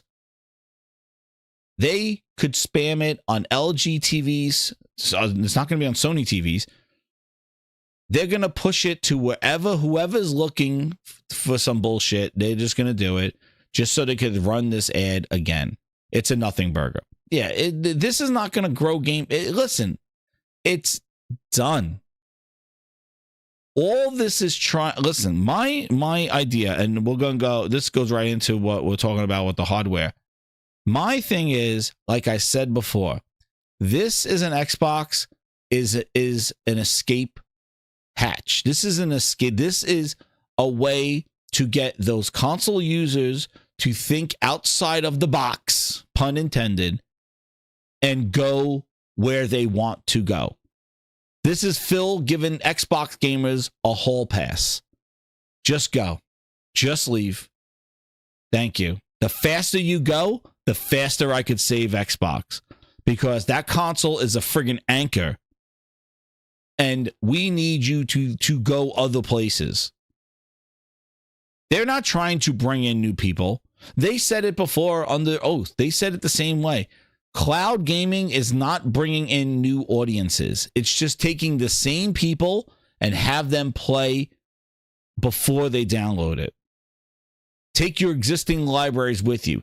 The problem is, and somebody tweeted this out to Tom Warren, this is false advertisement because LG and the cloud, and I said this before, is not an Xbox. You cannot claim that's Xbox because your library of Xbox games, and this is the problem that Microsoft has. That's why this Band-Aid is taking so long to get pulled, because they have people, myself included, with over 350 games of year, remember, and even backwards compatibility, buying 360 games, a whole ass library that if you decide to take on, this is an Xbox, okay, thanks, I don't need my console anymore, you're going to lose tons of games. And they only have 50 games of what you own. I don't know how far they're going back. And 50, they should have been doing 50 a week. They are taking forever. And they need to make sure that that library is playable via the cloud or something, because if they just cease making hardware consoles and leave those games, they're not going to be doing that whole game preservation. Those games will die with the console. So Microsoft has to release a console in order to support the library of games that are not playable on PC. They're not playable in Game Pass. They're not playable on LG. They're not playable on Samsung. They're not playable on the cloud. Microsoft cannot abandon the console market until all those game libraries, or majority of it, is playable off an Xbox. Unless they just cut ties and go, yeah, Mixer it. Just go with Facebook Gaming. We out. You know, because they didn't have no exit strategy for Mixer. Dude, they told you it was over. And people were crying because Microsoft just abandoned people who had channels, had subscribers, were getting money, quit their Twitch, quit their YouTube to go to Mixer. Microsoft just said, go to Facebook Gaming. Peace. There was no exit strategy. This Xbox strategy has been going on for a while, but the problem is they have a whole library of games of people with libraries of games that can't leave. So by saying this is an Xbox, it's not. You could play some Xbox games on the cloud, but it's not all the Xbox games that are available on console. So it is not proper advertising to just claim it as an equal to an Xbox. And I think it would be better if they just said this is Microsoft Gaming and branded it like that and kept Xbox as the console version of Microsoft Gaming.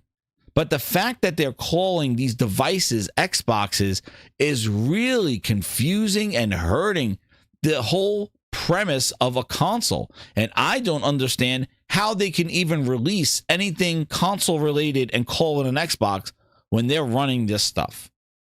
It is complete confusion and chaos in something that needs as much relevancy as possible, but they're so irrelevant that I don't even think people would want to learn what the hell is going on.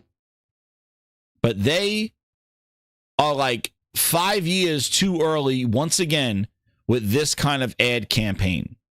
This campaign is probably meant to be 4 or 5 years from now, when all those games are playable, when everything on your Xbox is in the cloud and you can play everything anywhere you are. But like typical Microsoft, they don't wait. Just like you saw, HoloLens is dead. Move over, ET. Meanwhile, Sony's integrating it with mocap and having people use it. Hey, Microsoft killed theirs. They had a second version. They came in too early. And yet again, this ad is not meant for now.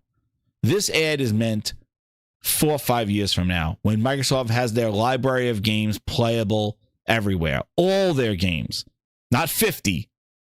And not just Game Pass subscriptions. I mean, libraries that people have. This ad is too early. See, Easy Tone says he's watching this on an Xbox. I'm streaming this from an Xbox. It's stupid. But they're continuing with it. Like I said before, this wasn't a holiday ad campaign. This is their brand. And they will continue to do this. Every announcement they make where the Xbox app is will be called an Xbox. And this is what they're going to do. And again, if you're trying to grow your market, like here's another answer. Here's another thing. You're trying to grow. Why would you put the Xbox app only on new LG TVs? Why wouldn't you put it on older LG TVs? Well, there's your dilemma. You want to know why? Because LG wants to give people a reason to buy their new TVs. See, this is the problem that Microsoft has. If they want this to grow, they're leeching off of everybody else, but everybody else has their own motive. Everybody else has their own direction, just like how their mobile store can't be functioning on an Apple, on an iPad, because Apple won't let it, and then what Google's doing. Their competition, they got their own motives and vision, and Microsoft's trying to leech off of it. Microsoft don't have a TV division. This is some bullshit that Sony could do, because Sony has TVs. They could put the PlayStation app on a TV. They could put PlayStation Cloud on a TV. But then they will be robbing Peter for Paul. They won't be able to, they'll be hurting their console if they give other alternatives to play without their console. But the Portal is basically of console. So you're still buying a device from them that still needs a PlayStation as an extension for its ultimate compatibility, because the other thing's in beta still. But Microsoft don't have a TV division. They don't have a phone. They don't have hardware. They don't have a mobile operating system. They don't even have a mobile version of Windows like they used to have that they could slap on a device. They have nothing. They are just leeching off of everybody else, and everybody else is dictating how, when, and why, and what they will put on their devices. So you could call it an Xbox. But if you wanted to try to get this to more people, just put it on all the LG TVs. Dude, it's just an app. You're using the cloud. But LG doesn't want that. LG wants this on their new TVs first, as an incentive, as something to say, upgrade me. So Microsoft yet again is hampered because of they're using LG, and LG has their own motives. They're going to say, hey, here's our brand new TVs, but guys, you don't need our new TVs. All the features of our new TVs will work on the old TVs. You think that's how LG wants to run their business? No, Del, Victor, it's only Microsoft calling it that. It's only Microsoft. This is Microsoft claiming because their app is on some other person's device, they can market it as an Xbox. But these, yet again, just like Delta Victor said, you know, LG is not running around going, we're selling Xboxes now. No. And that's the problem that Microsoft has, because they all have their own motives. So Microsoft's going to be the only one screaming into the void, this is an Xbox. Google's not, you know, LG, Samsung's not celebrating, oh, we sell Xboxes now, buy our TV for an Xbox. They're not. They're not. No, VR is an accessory to PlayStation. X-Hawk, get the dick out your ass. It's friggin' VR is a fucking goddamn accessory to a PlayStation. It's not a PlayStation. You see, this is an Xbox option. Come on, X-Hawk. Come on now. Phil Spencer, tell him to take a break. Please, don't be dumb. This is them calling it that. He's talking in tongues right now.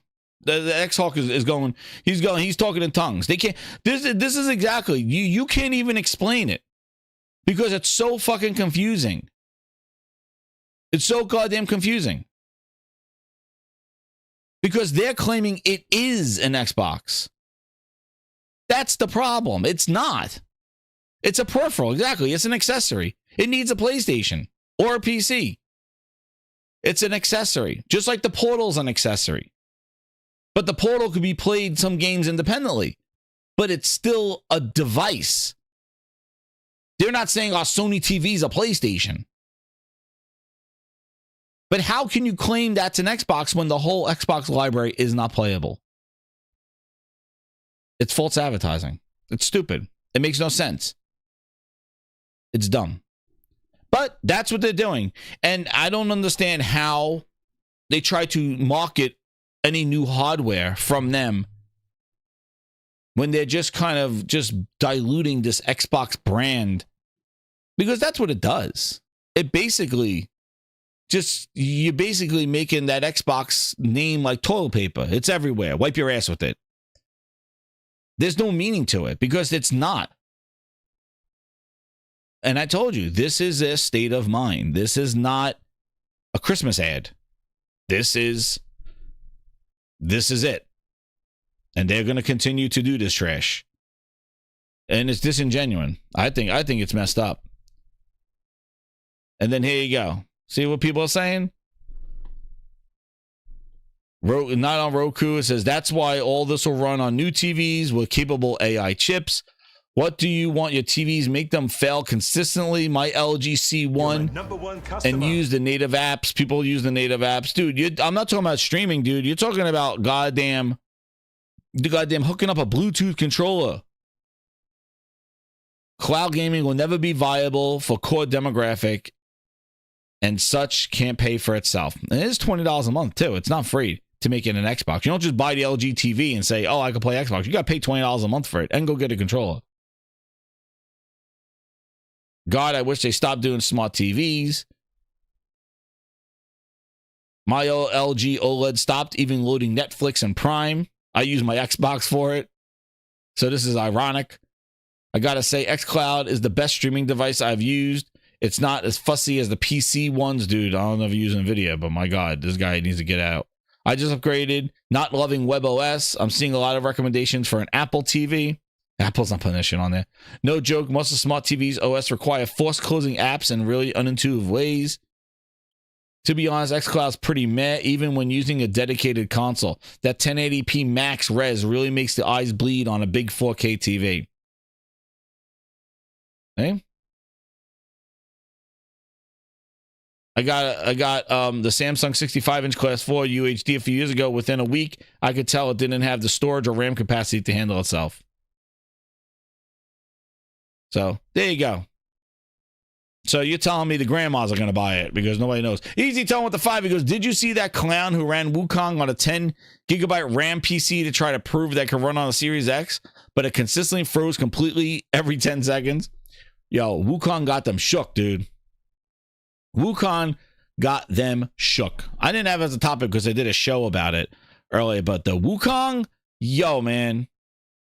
Listen, like I said before, regardless of if you want to blame the devs, blame the shared RAM, blame PlayStation or Sony Money Hat, the fact is that the game that won Game of the Year at the Golden Joysticks and is celebrated got a pro patch, and it's not playable on any Xbox.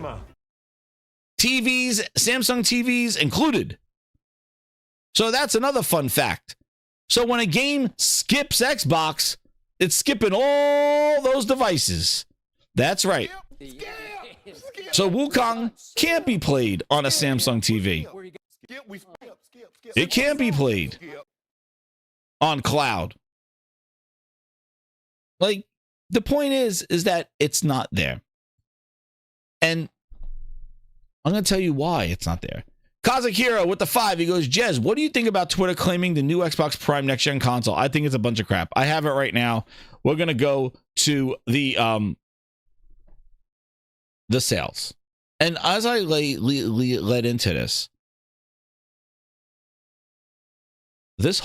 is an Xbox is trying to make them look bigger than what they are. They're trying to fluff their feathers. They're trying to puff themselves up. But they're really a scrawny little chicken. But when somebody walks around, they got to puff themselves up and look bigger than they are. That's why this is an Xbox thing makes it look like Xbox is bigger than what it is. Because latest sales, dude, the latest sales that again, this is VG charts, so I wouldn't go run wild about this stupid thing. But relatively, listen, this thing, 5 to 1. Yo, it is insane the amount, the how bad it's doing. It is insane. And how, what is it? Let this thing, all the pop-up stuff here. So as of now, from these VG charts, they got, this is what their estimate is. They're sitting there. The estimates in November. This is the biggest holiday season for selling hardware. PS5, 4.1 million sold in November. Switch, which already they're anticipating a sequel to the Switch to the Switch, 1.7 million. Xbox didn't even hit 1 million in the holiday season. And that's Call of Duty and Game Pass. I got the live interview right here. It was a disaster, Ryan. It was a train wreck. It was a disaster, Ryan. It was a train wreck. It was a disaster, Ryan. Disaster.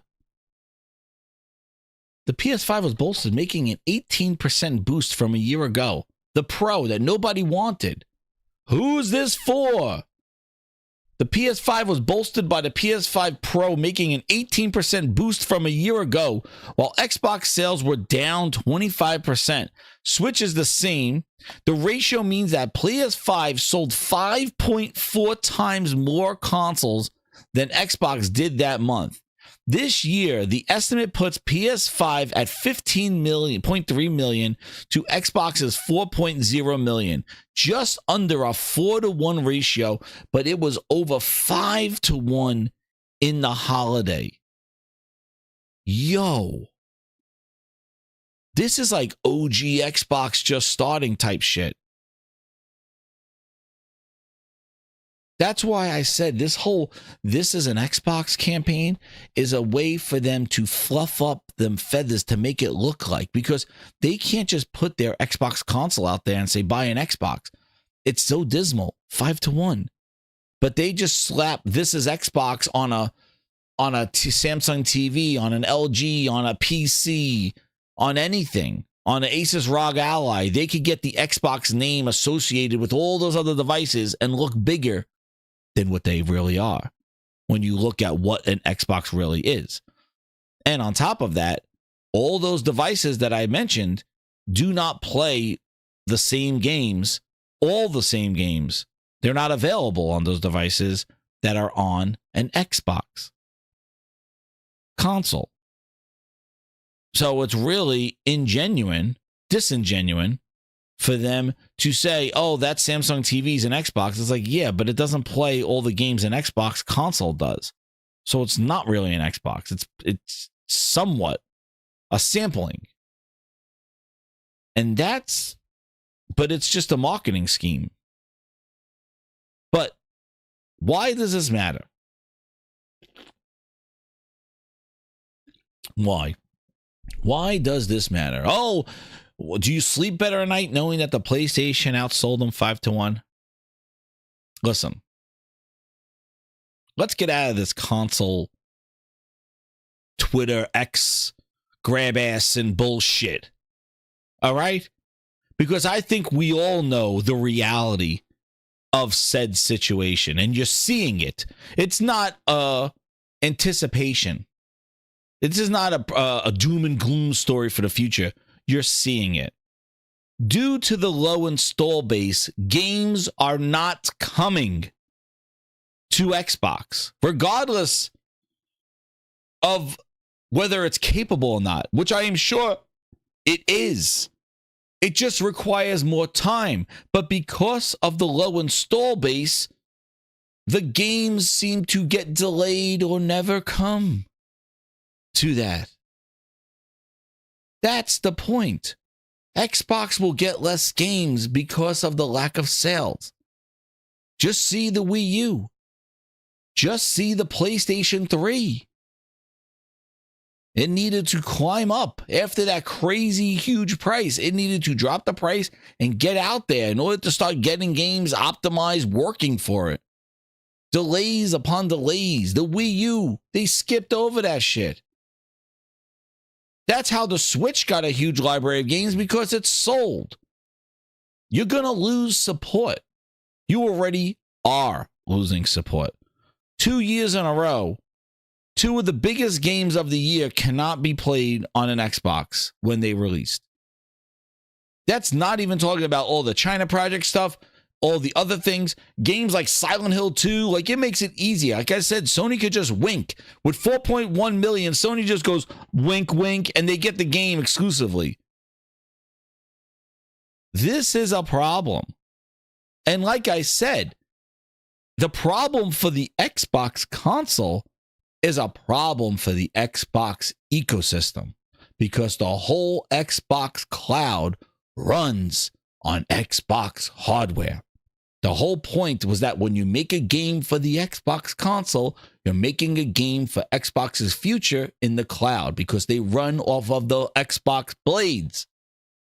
So the whole thing is crushed when the game just skips an Xbox console, because it's also skipping the Xbox cloud. Simple as that. So instead of running around going, why does this matter? Sales don't matter. Dude, it's your install base and developer support. If you don't think sales matter, then go buy a Windows phone tomorrow at AT&T. Oh, it's not there, right? Well, why? Because developers didn't put their apps on Windows. Microsoft had to pay them because it wasn't a large enough install base to justify the development time it takes to make for the 3%. This is what happens. It's developer support. It's a flywheel. You get your hardware out there, your software out there, the more it permeates into the market through customers, the more support you get from developers. Developers. And Microsoft wants to shove every tool down a developer's throat. Use our AI, use this, use that. They ain't going to use it if your product is something they don't want to waste their time on. So there's no happy end game to this. So I think they're just writing this thing out and just letting it burn and pulling that Band-Aid off nice and slow, because until they're ready to just flip the switch and say, yep, that console's gone, they need to make sure that that Xbox library is forward compatible with whatever future device they own. And my prediction is that the first thing they're going to try to do is get these games on a PC. That's the problem. They need to get these games either emulated or through cloud on PCs. So once those library of games could go over there, at least they could start there. But right now, they're at 50 games of Schitt's Creek without a paddle. And that's why it matters. Because you're going to get less and less games to the platform and to the ecosystem. Because I see these clowns trying to pivot going, it's not about the console. Well, then it's not about the cloud either. Because the cloud uses the console. So when they skip, like, yeah, there you go. Wukong is not playable on Xbox Cloud, but just skip the console. No, Wukong is nowhere. It's Woo nowhere. That's what happens when you get skipped. Hit that like button, Lucci said. That's right. Prepare ship. And that's not no goddamn inside knowledge. That's goddamn consumerism 101. You see it from the history. You see products die because they don't get support from developers because guess what? They don't sell enough. They don't sell enough. They don't get out there. Why do you think Apple iPad is supported like crazy? But Android tablets, it's God nowhere. Android has to slap on phone apps to work on a tablet. There's no custom tablet apps like iPad has because iPad's its own device. And Apple ecosystem works. So developers make iPad apps. They don't do that for Android tablets. You got to use a phone app blown up. Maybe there's a tablet mode, hopefully. But it's a shit. It's a random ass shit. That's because nobody bought Android tablets. Samsung was the only one holding their goddamn Android tablet. It is what it is. But it's all leading to the end. Because there's no way, and I think they know this. It was a disaster. It's a disaster. A train wreck. It was. But yeah, 5-1. Dude, that's the holiday season. So this is an Xbox campaign. Backfired. It backfired. And one thing I wanted to bring up that I was thinking about as I was driving, thing that an X-Hawk, maybe since you're running your mouth so much, you could take the balls out of your mouth and answer me this question. And you're probably going to tell me it doesn't matter because that's typically what you say. But maybe since you are running your mouth so much, you could answer this and tell me that I'm wrong. And maybe I missed something here. But maybe you can answer something for me. Goggle my balls in your jaw. This is the remix. This is the remix. Can you goggle my balls? Goggle my balls in your jaw. This is the remix. This is the remix. All right, so you can answer this. So take the balls out of your mouth, and since you're running your mouth so much, and answer me this. This holiday, Grinders, I thought about this. This holiday, there was not any kind of Xbox bundle at all. No game bundle, no Starfield Game of the Year edition, not even a Call of Duty bundle, not even a Hellblade 2 thrown in there, not even a Game Pass bundle. Sony had that Fortnite bundle that was, I see everybody opening up the Fortnite bundle, even though it had stupid cosmetics. It was branded with you get something more than just a console. They even had the NBA 2K bundle. But Xbox, who used to be tons of bundling. Oh, Wana, they had the NBA 2K bundle, 2K5 bundle. It had the black box and stuff like that. And then they also had the Fortnite exclusive content with the console, which sold for like $375, and you get all the content. But there was nothing on Xbox. Like Xbox used to be tons of. They used to have family bundles. Remember with Xbox Arcade, and they always had like the holiday bundle. There was no bundle at all. There was no game thrown in. Not even a Game Pass bundle. Not even like a 30-day Game Pass. They did not do anything. Nothing at all to even try to sell a console during the holiday. Well, they should even had a Fortnite bundle, a Rocket League bundle. They do it. This is the craziest thing, is that they did this stuff. They had bundles in years prior, and I'm not talking about 5 years later. Like I'm talking about a couple years ago. Years ago, a year ago, they had they had Series S bundles, and even with the Series S, like bundle that shit. So if they did Call of Duty, do a Hellblade bundle, do a family goddamn something bundle, anything, even a Starfield. Throw in the condom wrapper. But it's crazy. Or even some partnership with, imagine they did like a Marvel Ultimate Alliance, the Marvel Ultimate Alliance partnership, like the Marvel Rivals, some skin or whatever like that, or some sort of anything. There was nothing. There was nothing. Not even a Game Pass bundle. Even if you don't want to put a game, there was any incentive to put any kind of additional stuff in with a hardware. That is crazy. I could not find one. Unless I'm missing it, I did not see. First of all, it wasn't even in the top 100 for Amazon or anything, but the console was dry as hell. There was nothing bundled with it for the holidays at all. And I'm not, you talk about Call of Duty contracts and stuff, dude, they own everything. They could have put Starfield in there. Hell, they could have put Redfall in there for all I give a shit about. There was nothing. Nothing. Even Forza Motorsport, even a Game Pass bundle. Start your season with Game Pass with 14 days, but Xbox console bundle. Nothing. Unless I missed it. There was not a bundle at all. So, since there was not a bundle, why are they self-sabotaging their own console?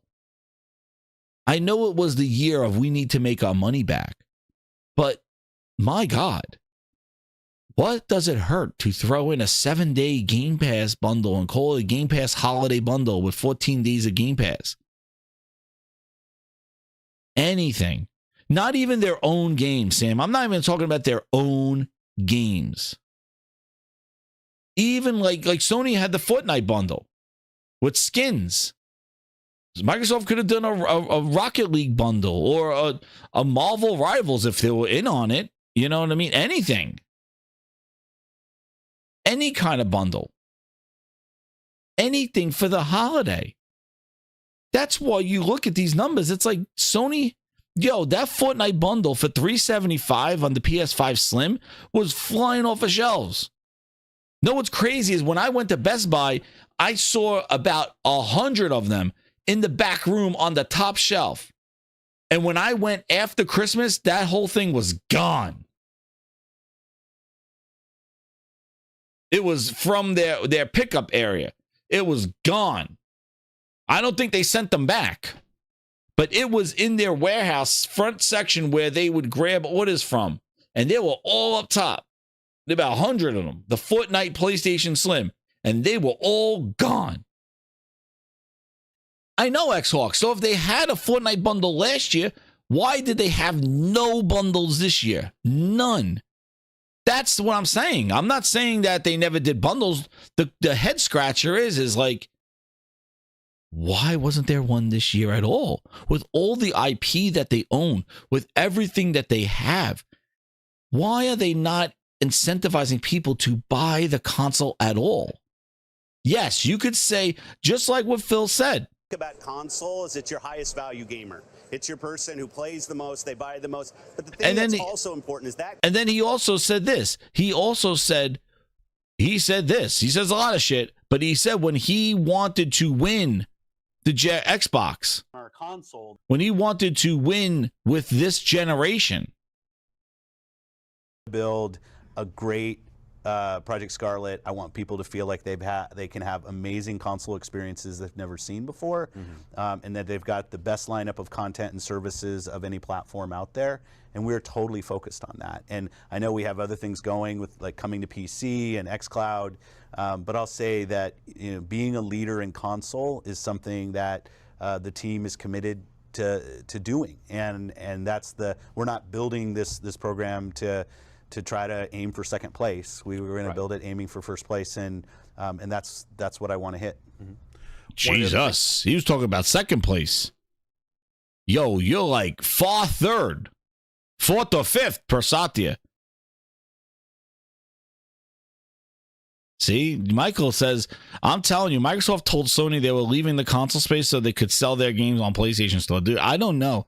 Something is weird. A Janky Jones bundle with some pancakes. I don't know. But and just like he says in that quote, and one of the things I wanted to emphasize in there is that he says, we're doing things with PC and cloud. Like he kind of like says, yeah, we're doing those things, but I still am focused on console. And my thing is like, why can't it be both? Why can't you celebrate your console, bundle it, make it for the people to be excited about, and also call everything an Xbox and do cloud? Why can't you do both? Because even with Booty Cheeks up there, Booty Cheeks is talking about supporting Call of Duty. How confusing is that when he says our DNA 4 is going to be on Call of Duty? Don't you think a bunch of Xbox console owners are sitting there going console for Christmas going 767,000 of them, 100,000 are sitting there going, oh, so I'm getting our DNA for Call of Duty then I'm playing? It's like, no, he's talking about AMD cards and PC. It's like, oh, shit. This is where I mean, it's so confusing. It's like you got Booty talking about RDNA 4 coming to Call of Duty, but he's not talking about it on these devices. Why do you do that? If it's not some sort of, you want them off of the hardware. You're selling the hardware just to get rid of it, to get rid of the stuff that you sold and just kind of call it. I don't know. But it was something that I thought about it because I did not see a bundle, and you wonder why those numbers are the lowest they've ever been. It was a disaster. Yeah, train wreck, a disaster. He's been talking the whole time. Oh shit, they've been talking over him. A train wreck, a disaster. Hope not. I bet you I was. But yeah, Compost says like they didn't even try this year. That's the thing. Like they didn't even try.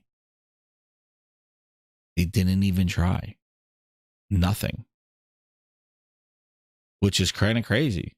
And that's where a lot of the frustration lies with a lot of the people that own the console. It's like, you could do what you want to do. Like, you could go. It was a disaster. Why is Peter Molyneux still talking? It was. Oh, I hit the wrong button. That's why. He wants to be heard. But that's, And speaking of the whole thing, like what Michael was saying about the all-in, an analyst basically said that Microsoft is all in on bringing their games to the platforms. Like basically, right here, he says Microsoft's gonna. Yeah, GameSpot did the article. This is how they started the year off, man. Microsoft may bring all their big games to PS5, analyst says. According to veteran video game industry analyst, 2025 could be the year Microsoft goes all in on bringing its Xbox games to other platforms, including PS5. Microsoft, of course, has already begun launching the rival platforms. Sirkin Toto of Catan Games believe Microsoft will lean further into that this year. He told GI Biz that Microsoft may opt to do this for a variety of reasons. Let me get some background music. We need some some background music there. Including helping to pay for its massive buyout of Activision Blizzard and the huge lead of PlayStation has in the market, which we just saw. 2025 might be the year where they go all in, Toto said. And $669 billion Activision Blizzard deal, rising costs across the board, and forever titles, the huge lead of Sony and other factors will leave. So there you go. So people going like, well, sales don't matter. Dude, there you go. The huge lead that Sony has and other factors will leave Microsoft with no choice to bring their big games to PS5 early, including blockbusters such as Gears of War, E-Day, or Perfect Dark. Oof. Phil said just 4 games. Janky Jones.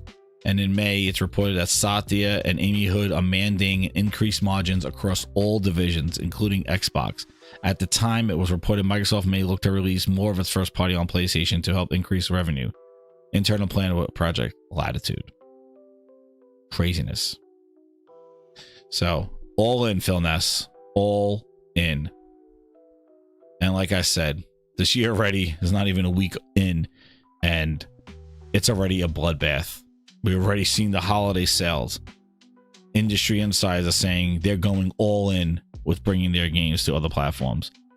And I've already talked about how that's going to affect them. Like, they got to be good games because they are going to be put up there with the things there. And you could see, even from Sony CES conference, even though it wasn't very game announcement heavy, you're seeing how Sony is leveraging their ownership and IP to bring in new audiences, but also excite fans to want more of their first party games.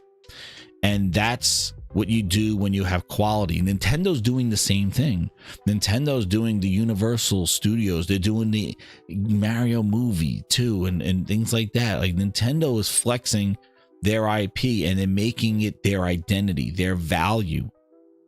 And it makes people want to do more. And you don't have to look far. This is not like TV where they did the dopey bastard on thing showing you watch TV, watch NBA, watch this. That was just to collect data. We saw what Sonic movie did. People went back and was playing Sonic.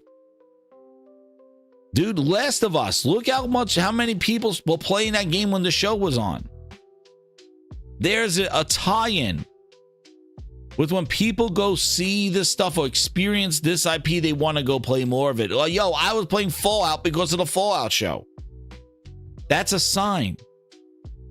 And that's what both Nintendo and Sony are leveraging. And Microsoft needs to do that more. And that's why when they've hurt their franchises, such as Halo and the Paramount Plus Ass Cheeks Halo, and the game itself suffered as well, that just destroyed the brand. They had to rebrand the whole studio and fire everybody. That's not good. That's your identity. So they really need, and it's going to be, I'm telling you right now, it is going to be a bloodbath if Gears E-Day gets announced for PlayStation. You think Janky Jones getting on there, dude? They're gonna be rioting. Paris Lilly and his positivity will not be able to save them. It will be scorched earth. Scorched earth. If Gears gets announced, or Halo Master Chief Collection or something gets announced for that, for PlayStation. But it will be scorched earth. But what also is scorched earth? Yo, breaking news. There you go, right there. The 5090 is $2,000. Thank you, Magnetia Lord. There you go. NVIDIA just said a $2,000 graphics card. Who's this for? I want to see where that is. I want to see. Well, I want to see. Who's this for? There you go. Yeah, breaking news. There you go. Hot off the grindhouse presses. There you go. The GeForce 5090 is $2,000. The 5080 is $1,000. The 5070 Ti is $750, and the 5070 is $549. And that is their MSRP. But get ready, grinders. Get ready for when they start upselling them and you can't find them anymore. And now they're triple and double the friggin' prices. Dude, 5080 AI tops it. They have to run AI and everything. There's a 5070 laptop for $1,300. Not bad. A GeForce RTX, dude. There he is, leather jacket and all. See, 5080 it is then. Yeah, now look. This is what I mean. I'm not gonna hate on this. This is great. You know, hey, that 5070 Ti is $750, dude. Hey, that's what that. Okay, fine. We're good. I'm good, but let's see the who's this for, because I'm telling you, we're not gonna see that. We're gonna see everybody trying to scheme their way to trade in their shit to get it. Watch. Here we go. Let's see. Look at this. 2,000 feels like a deal. Now the 5090 is full blown. The 4090 coming. Thought it would be more. 2,000's a little pricey, he says. Was hoping for 1,500. He was hoping for 1,500. Oof. But right now they're scrambling. They were like, how do I sell my 4070s and 4090 supers to get this? And that's fine. That's why I said when new hardware and new technologies announced, you got to pay to play. And yeah, I think 5070 Ti for $750, that's not bad. But again, I'm not screaming who's this for. And you're not going to see all that. You're not going to see the hate train that came out with the PS5 Pro. Who's this for? No. You're just going to see people go, oh, that's how much it is? All right, well, I think I'm going to trade up, or I'm going to sell this to get that, or I'm just going to skip. I'm going to wait. People are going to be reasonable. As they should. You're my #1 customer. I'm not going to sit here and go, who's this for? Don't buy these things. Who needs them? For the price to performance, little chart. No, because I'm all about new tech. You know? But that's what it is. But you're not going to see the Tom Warrens and all the little bitches running around on X going full articles going, nobody's going to buy these. Who's this for? Why is this here? No, they're not going to. They're not going to. People are going to try to afford these things. Trade in, trade up, sell. Oh, all the things I was saying you could do with a PlayStation.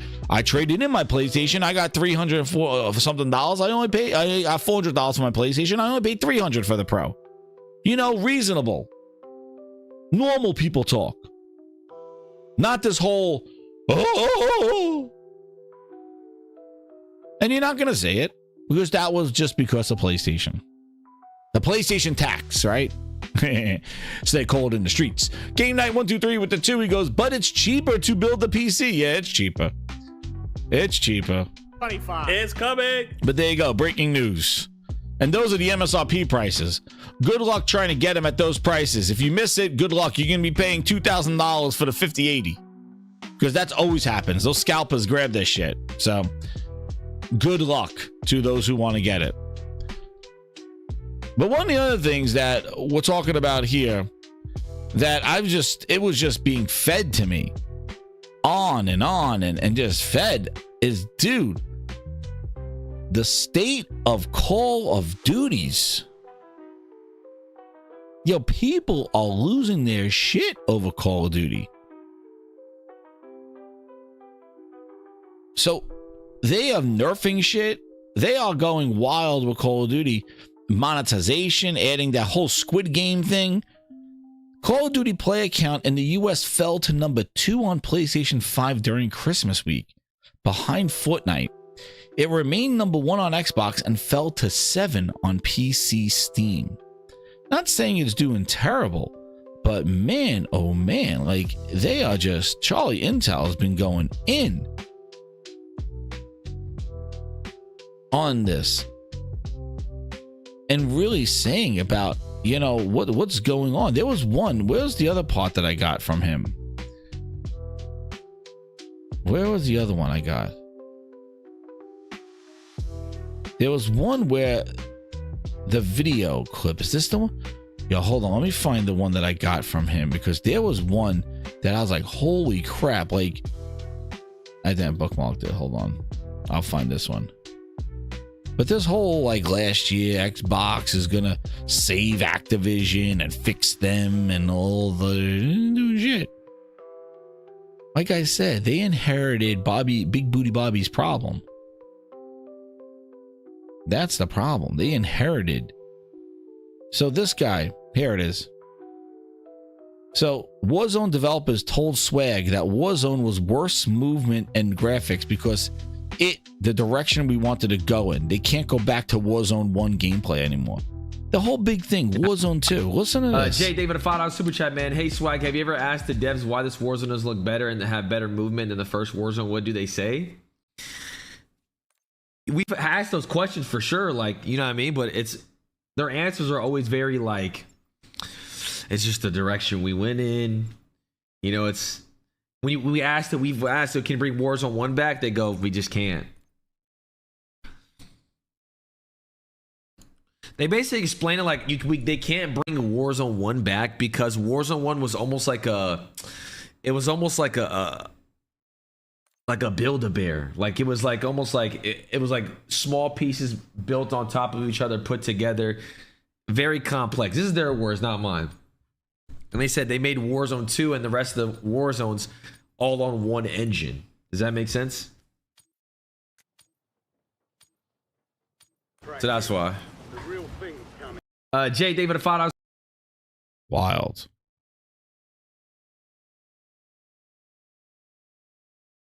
Treyarch intentionally nerfed Black Ops 6 Zombies directed mode with a new update. They extended times and rounds and delayed zombie spawn rates, which is resulting in players unable to grind for cameos in this mode now.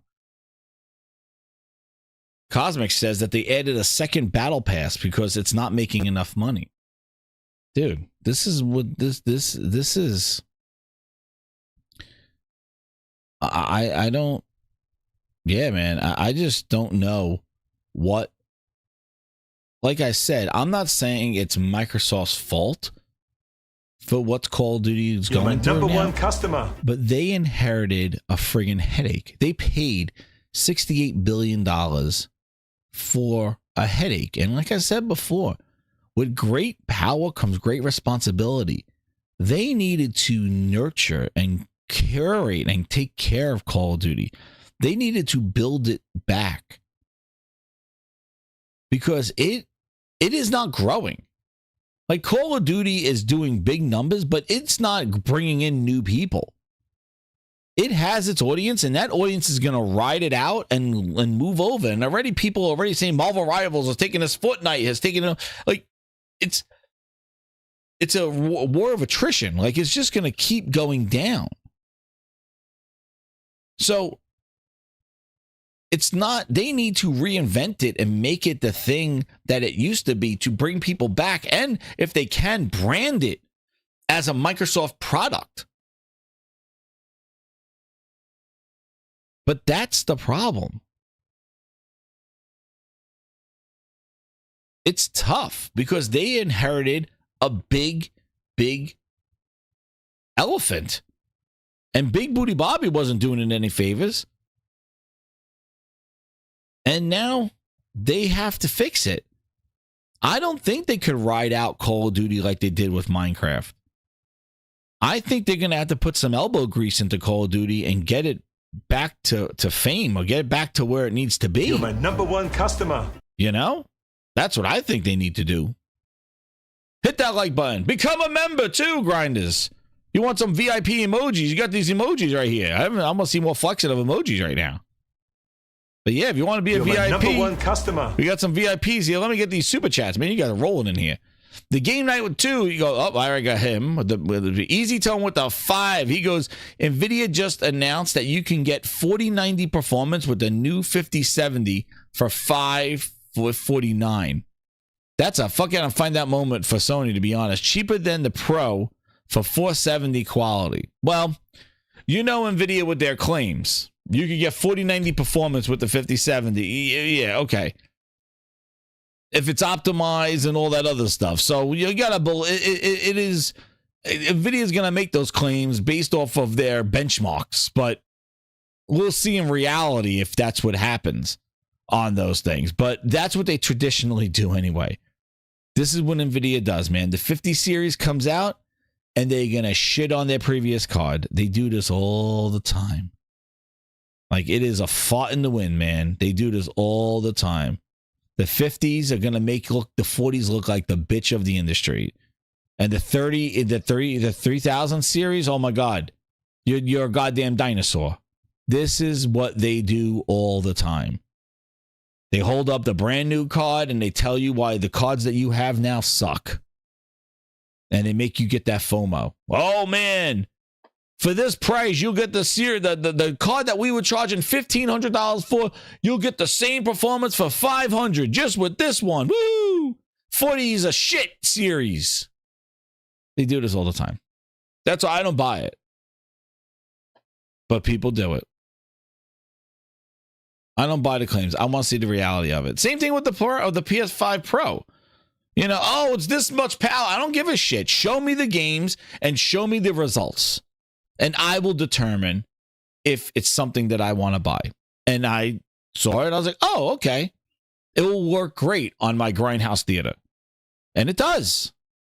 But not every game looks super great. Like, you know, there's some games that need the patch and some games this. But I'm ready for what I'm playing now and what's going to be coming this year. 25. It's coming. And we're already seeing the results. Like Wukong. Yeah, incredible. Looks incredible. And I have a gaming PC hooked up to that same thing. And yeah, the Pro is effortless. Well, run it, fine. The gaming PC, there's frame rate drops. There's optimization. There's throttling and shit like that. But it just works. It's simple.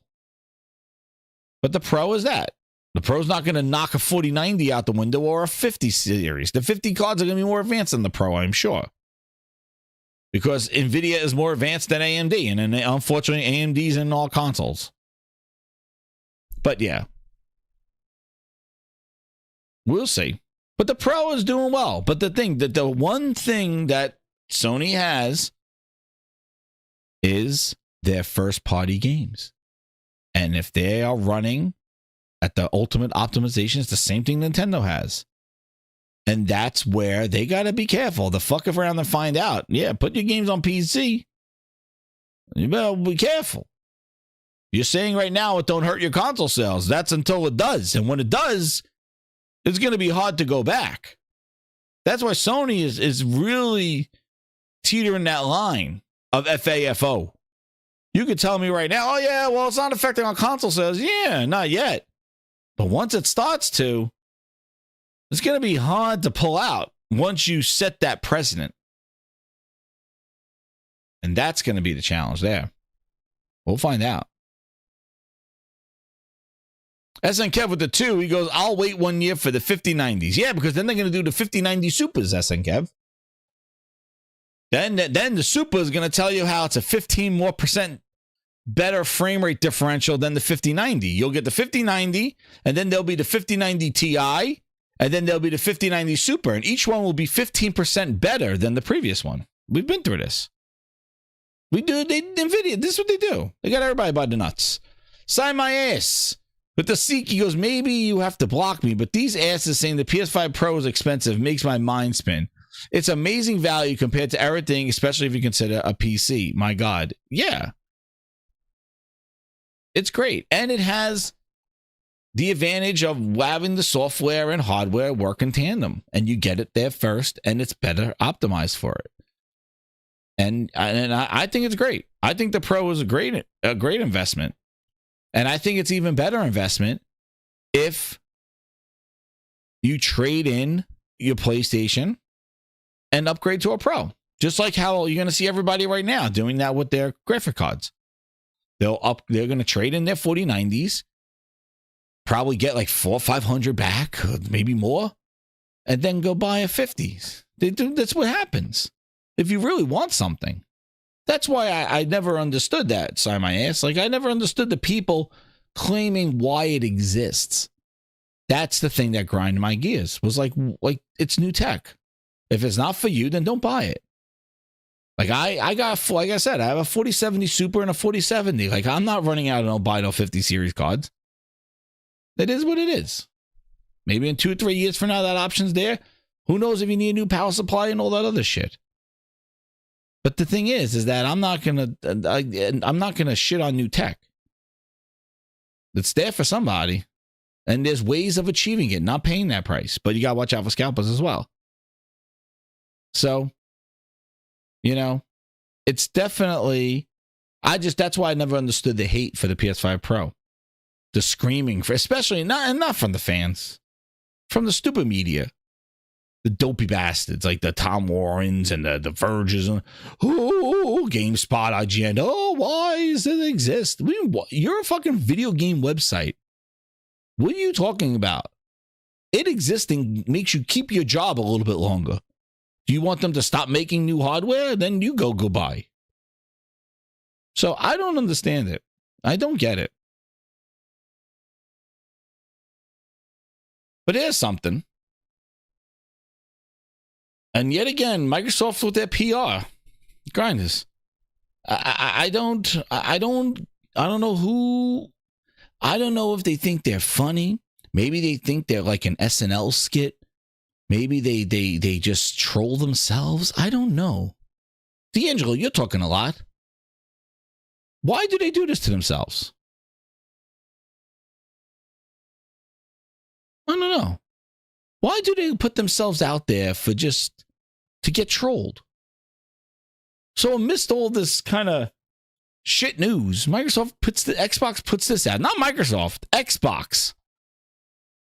Most creative excuse you've ever heard from someone when they lose. Oh, man. Oh, man. Why do they do this to themselves? It was easy as pie for me, grinders. It was easy as me. It was easy. It was easy as pie for my ass. The best thing they say when you're losing, the best excuse is right here.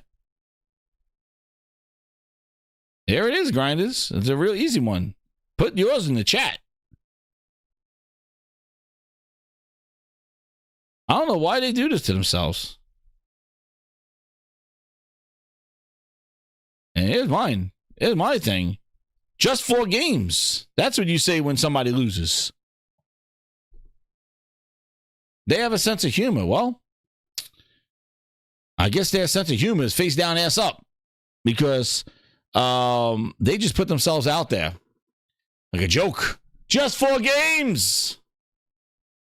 That's what they said. We made you wait for the games. Now your games are gonna PlayStation and Switch. Who cares? I am Phil Spencer, and I am winning awards, bitch. Yeah, that's right. Oh no! We suck again!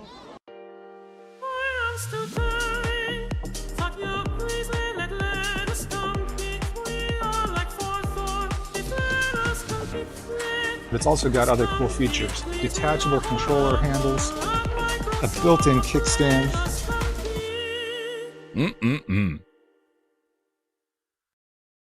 But yeah, that Call of Duty, man, they gotta take some they gotta work on some shit.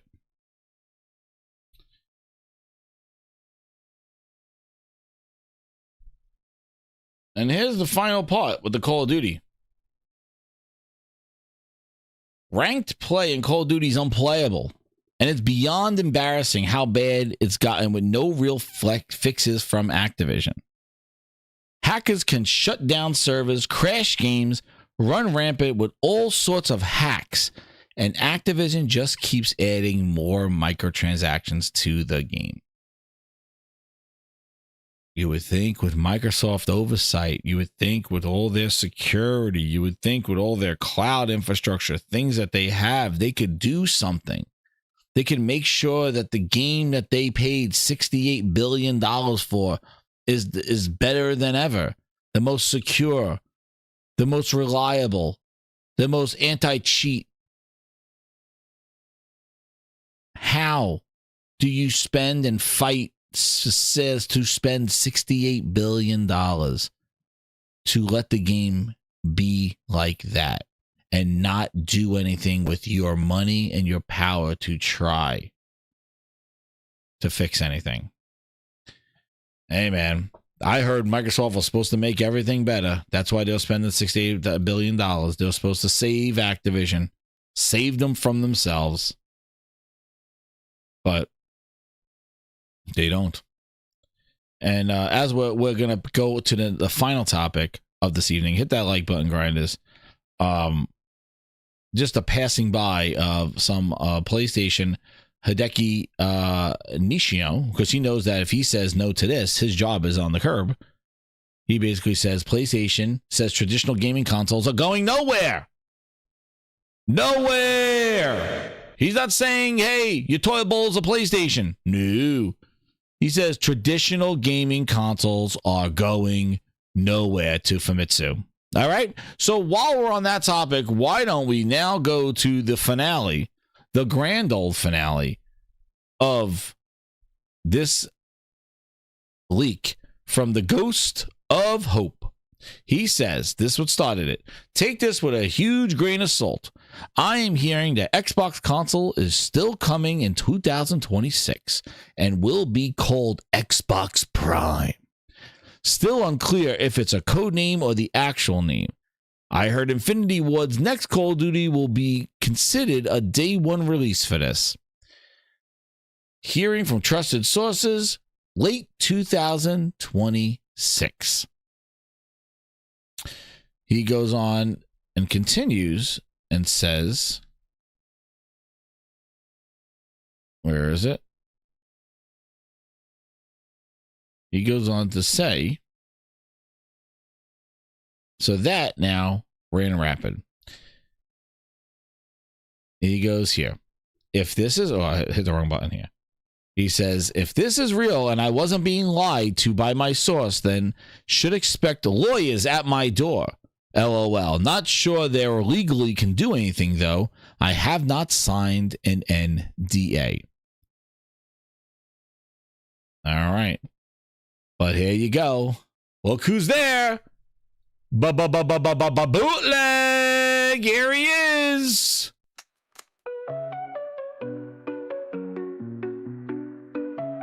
Denying it. He's crying, but he's still denying. Stories he's spinning like wheels that keep sliding. Blaming PS for some exclusivity. Qualcomm's delay ain't no great mystery. Optimization is the word from the crew. Bootleg just kept on weeping, but the facts didn't want to. Everybody's watching with popcorn in hand, surfing the drama on a digital strand. Tears of a cordon roll down like rain. Caught in his own web of imaginary pain. He'll build the story up just to watch it crash, grabbing at headlines like they're his stash.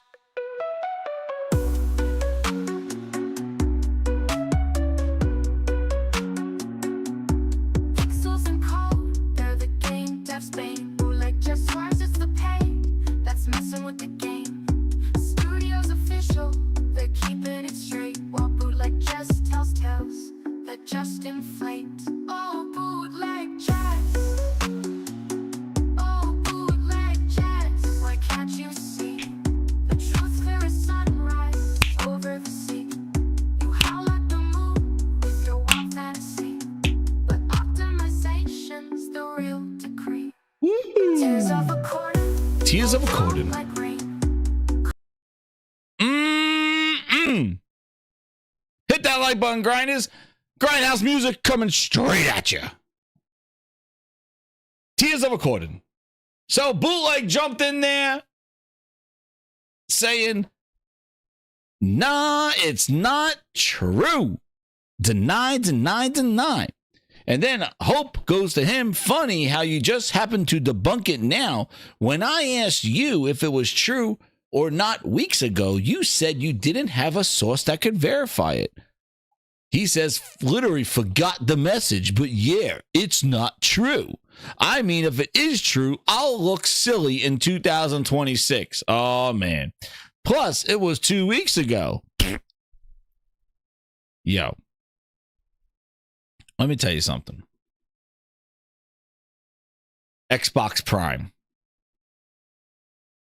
Xbox Prime. Grinders, focus on me. Focus on me. Focus on me. Don't worry about our gogglers in the chat. Don't worry about them. We move on. Don't let them ruin your evening. This is what you do. You just do this. Can you goggle my balls? That's right. Xox knows the routine. True Virgil knows. In your jaw. D'Angelo. There This you is the go. remix. We move on. This is the remix. Can you goggle my balls?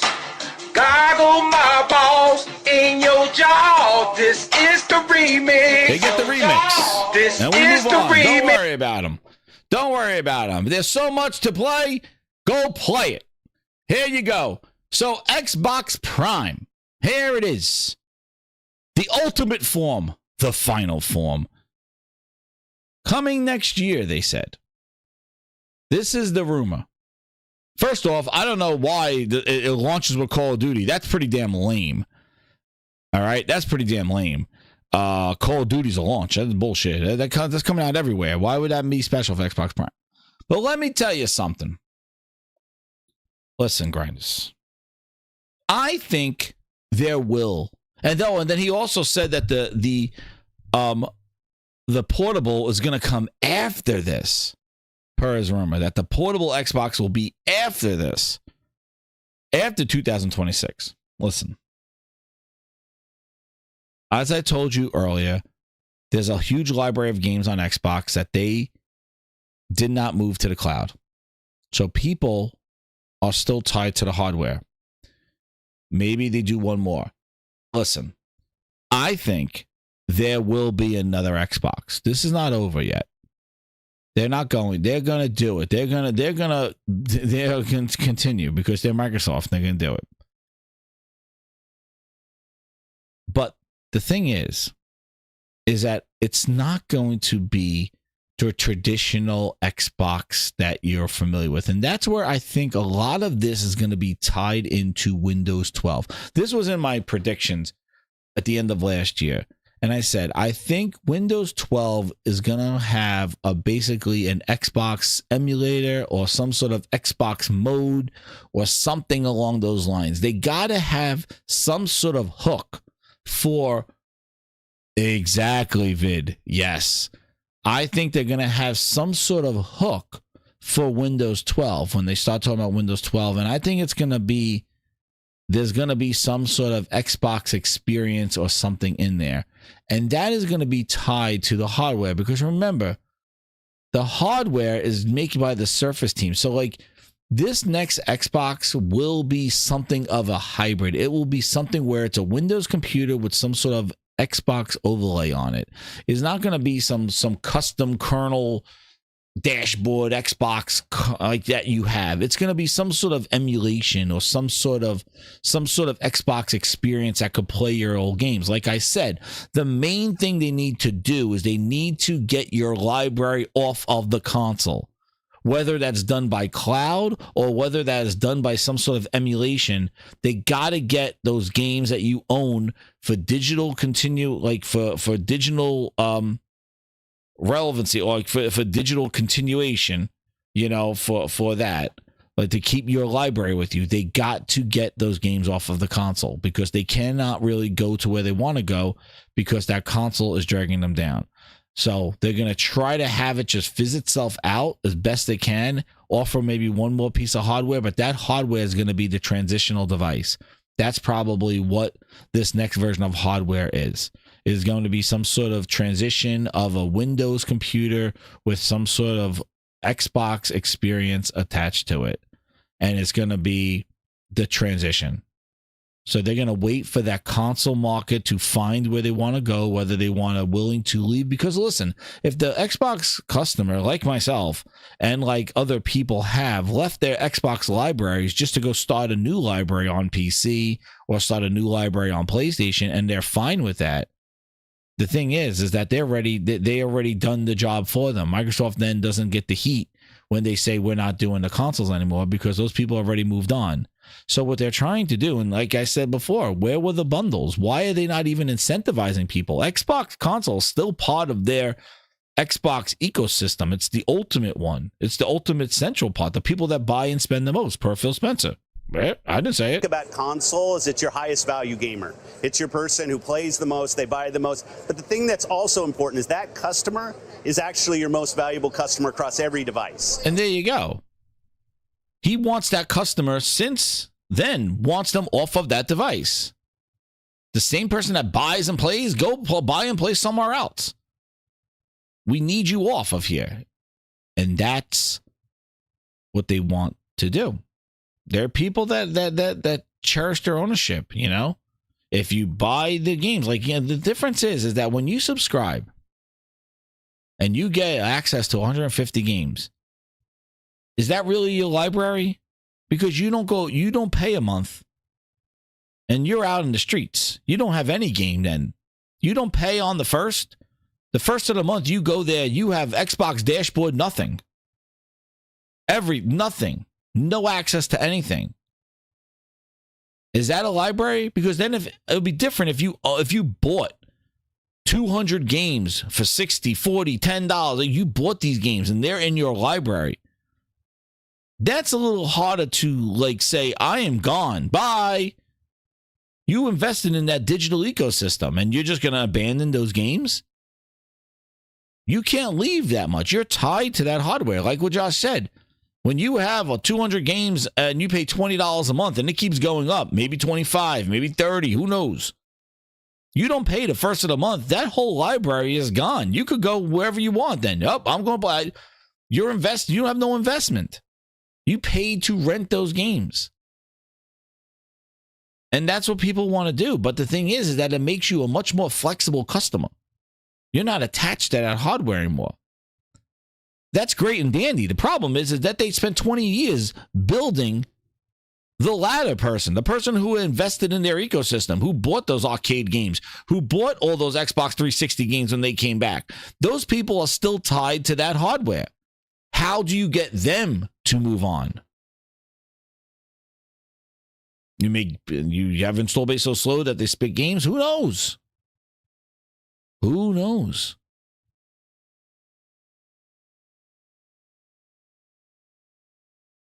Who knows what they're doing? But they need those people off that console. But they will come. That's why they need a transition device. They need a transition device. They need something. And that's where I think this Xbox Prime comes in. I think this Xbox Prime comes in as some sort of Windows device that has that. See you, Cosmic Hero. Good night, man. Thank you. But Bootleg denies it. Said it doesn't exist. But you're right, Brian. There's going to be a time when they're going to have to cut off. And just say, we got to cut ties like Mixer. They're going to Mixer it. Windows Phone it. Hey, HoloLens it. Connect it.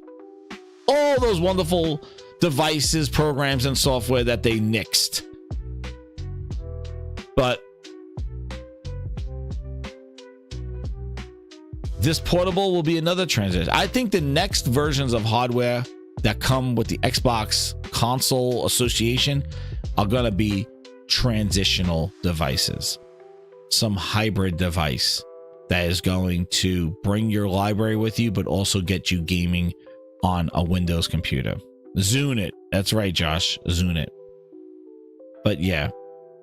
But that's the dilemma that they have. And it's, again, there's nothing wrong with it, but the problem is that they are just trying to sabotage themselves to just destroy that console market when they should be embracing them and using them to lead the charge of Xbox. They're not. They're abandoning them. They're saying, sort it out yourself. We're making other people play better. You guys deal with it. And I don't think that's a very good strategy to establish any kind of brand or any kind of loyalty and reliability in whatever future shit that they want to do in gaming. But those are my thoughts on it. But I do think something will be there. 2026. Yo, what's up, Anonymous Boss? And that's what I think comes next, Ron. That's right. I think if this Game Pass thing, this stuff, I think, see the problem, the thing that I think, with speaking of this console, this Xbox Prime, I think everything is moving too slow for them. Like I said, this is an Xbox. That ad is not meant for now. That is an ad for 4 years from now, 5 years from now, when you could play your whole library of Xbox games on a Samsung TV. It's not genuine. It's not real now. It's just a claim, and it's a false claim. But they are so in a rush, just like HoloLens, just like Kinect. They rushed it, and then they rushed it so fast, didn't see anybody do anything, and they canceled it in a heartbeat. That's what they do.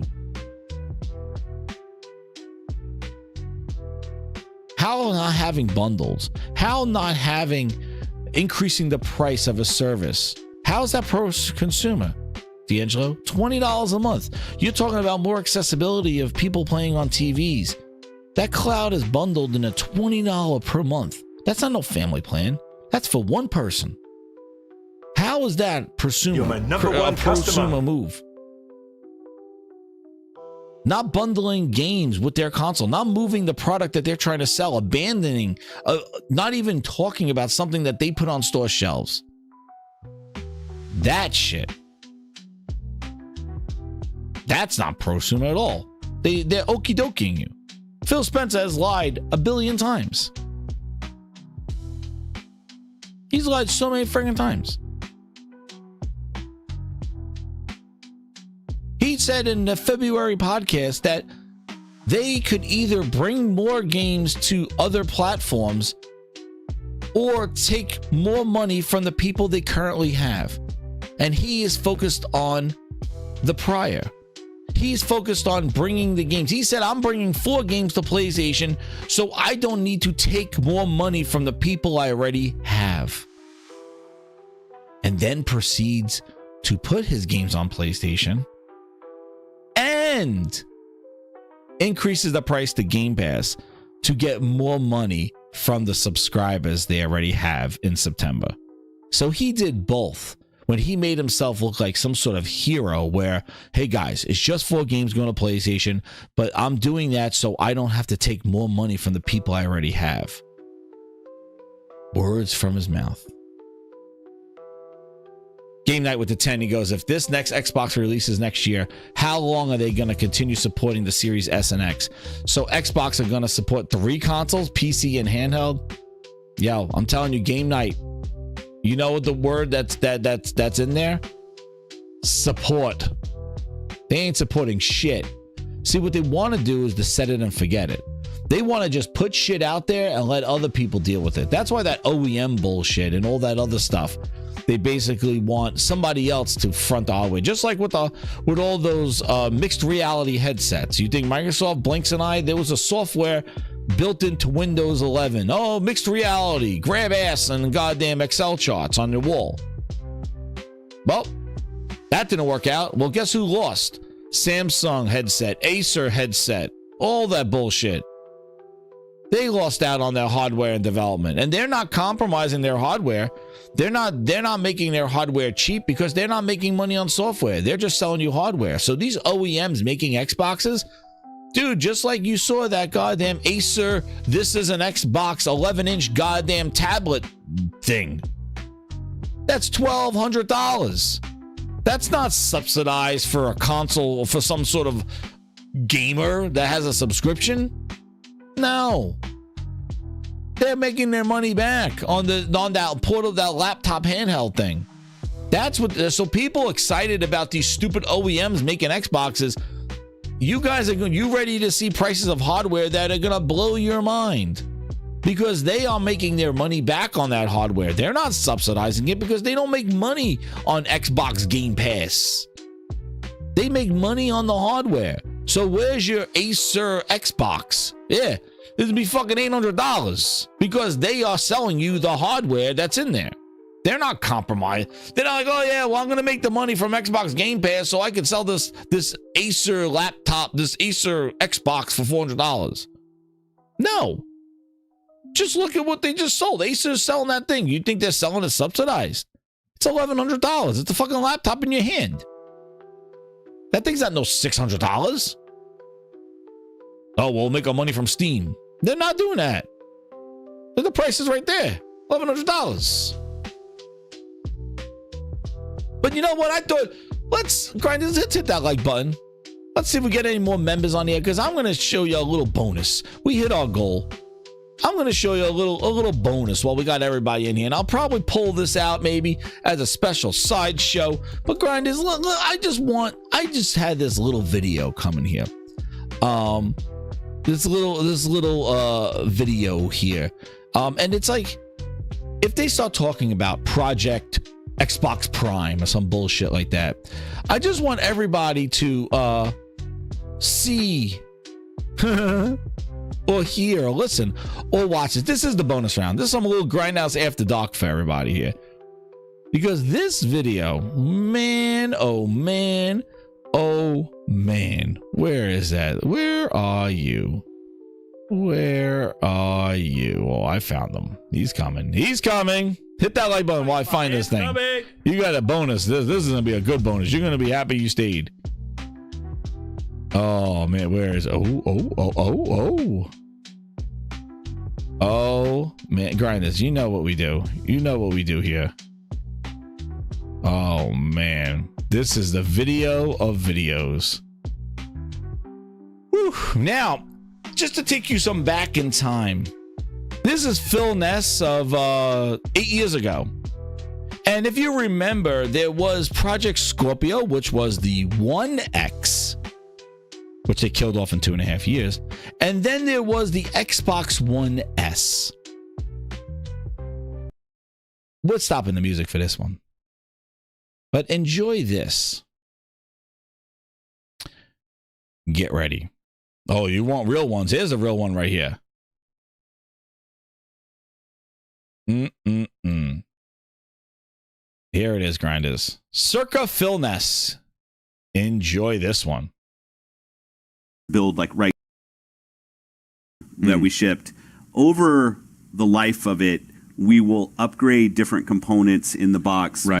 I guess it was Rod Ferguson confirmed to Polygon that the Xbox One S would actually be slightly more powerful than a base level Xbox One. Yeah, let me talk about that by design? Or? No, well, so what happens when, even on the original Xbox One that we shipped, over the life of it, we will upgrade different components in the box, right? Because it's like availability or the manufacturers of the drives or something will give us a new model and we'll put it in cheaper to build or something a little like bit better, that. So easier like to bandwidth source. on things on any of the generations of our console can go up and down a little bit. I'll say Xbox One S was designed.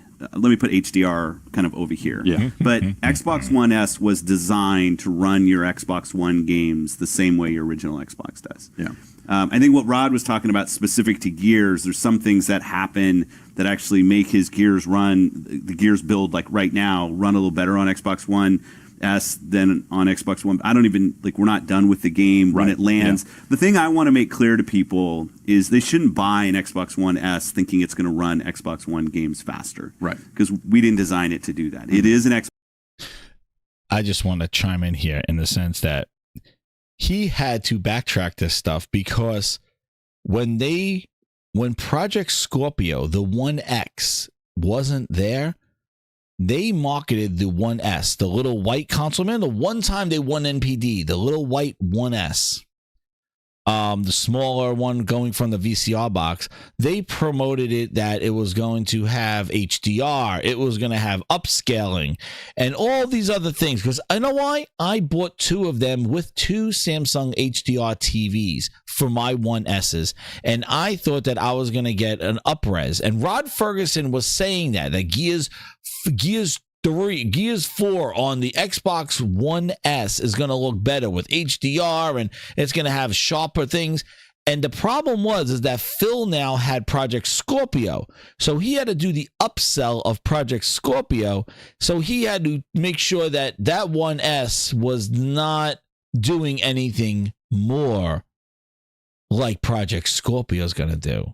So already the messaging with the Xbox One was convoluted as fuck yet again. And let's continue, because it gets better. Xbox One S. There are marginal differences in all the hardware, but it's an Xbox One. And it's Xbox One. That's how it runs the games. Now we have HDR, so it will support high dynamic range for 1K games, if I want to call them Xbox One games. Right. And you'll get that in Gears, you'll get that in Scalebound, you'll get that in Forza Horizon. So it actually does. What?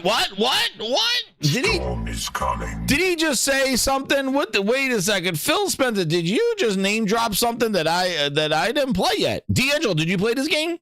Right. And you'll get that in Gears. You'll get that in Scalebound. I'll get that in Scalebound. Excuse me. Joycey. Excuse me. Joycey, dirty flames. Scalebound. Joycey, dirty. Joycey, dirty. Joycey, on that bitch Xbox. Joycey. What are we doing?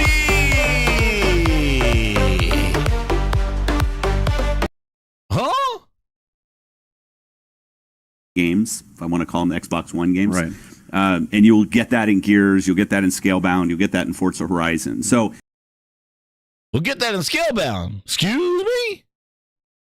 It actually does run the games from that perspective a little better. If you don't have an HDR TV, you obviously won't see that. Sure. So, but I don't want anybody thinking the Xbox One S is some kind of performance improvement over the Xbox One, because it really wasn't designed to do that. Okay. But Project Scorpio is, that's when we get into teraflops. That's when we get into going over the top and saying, let's put out the most powerful console on the block. And that's right. Now Project Scorpio, the One X. Oh, this is early PHILNESS, but grinders, you want to get your popcorn out right now, because this is the yellow brick road of the green brick road of PHILNESS lies. Get ready. Get ready. Get ready for the PHILNESS goat. Get ready. It's coming.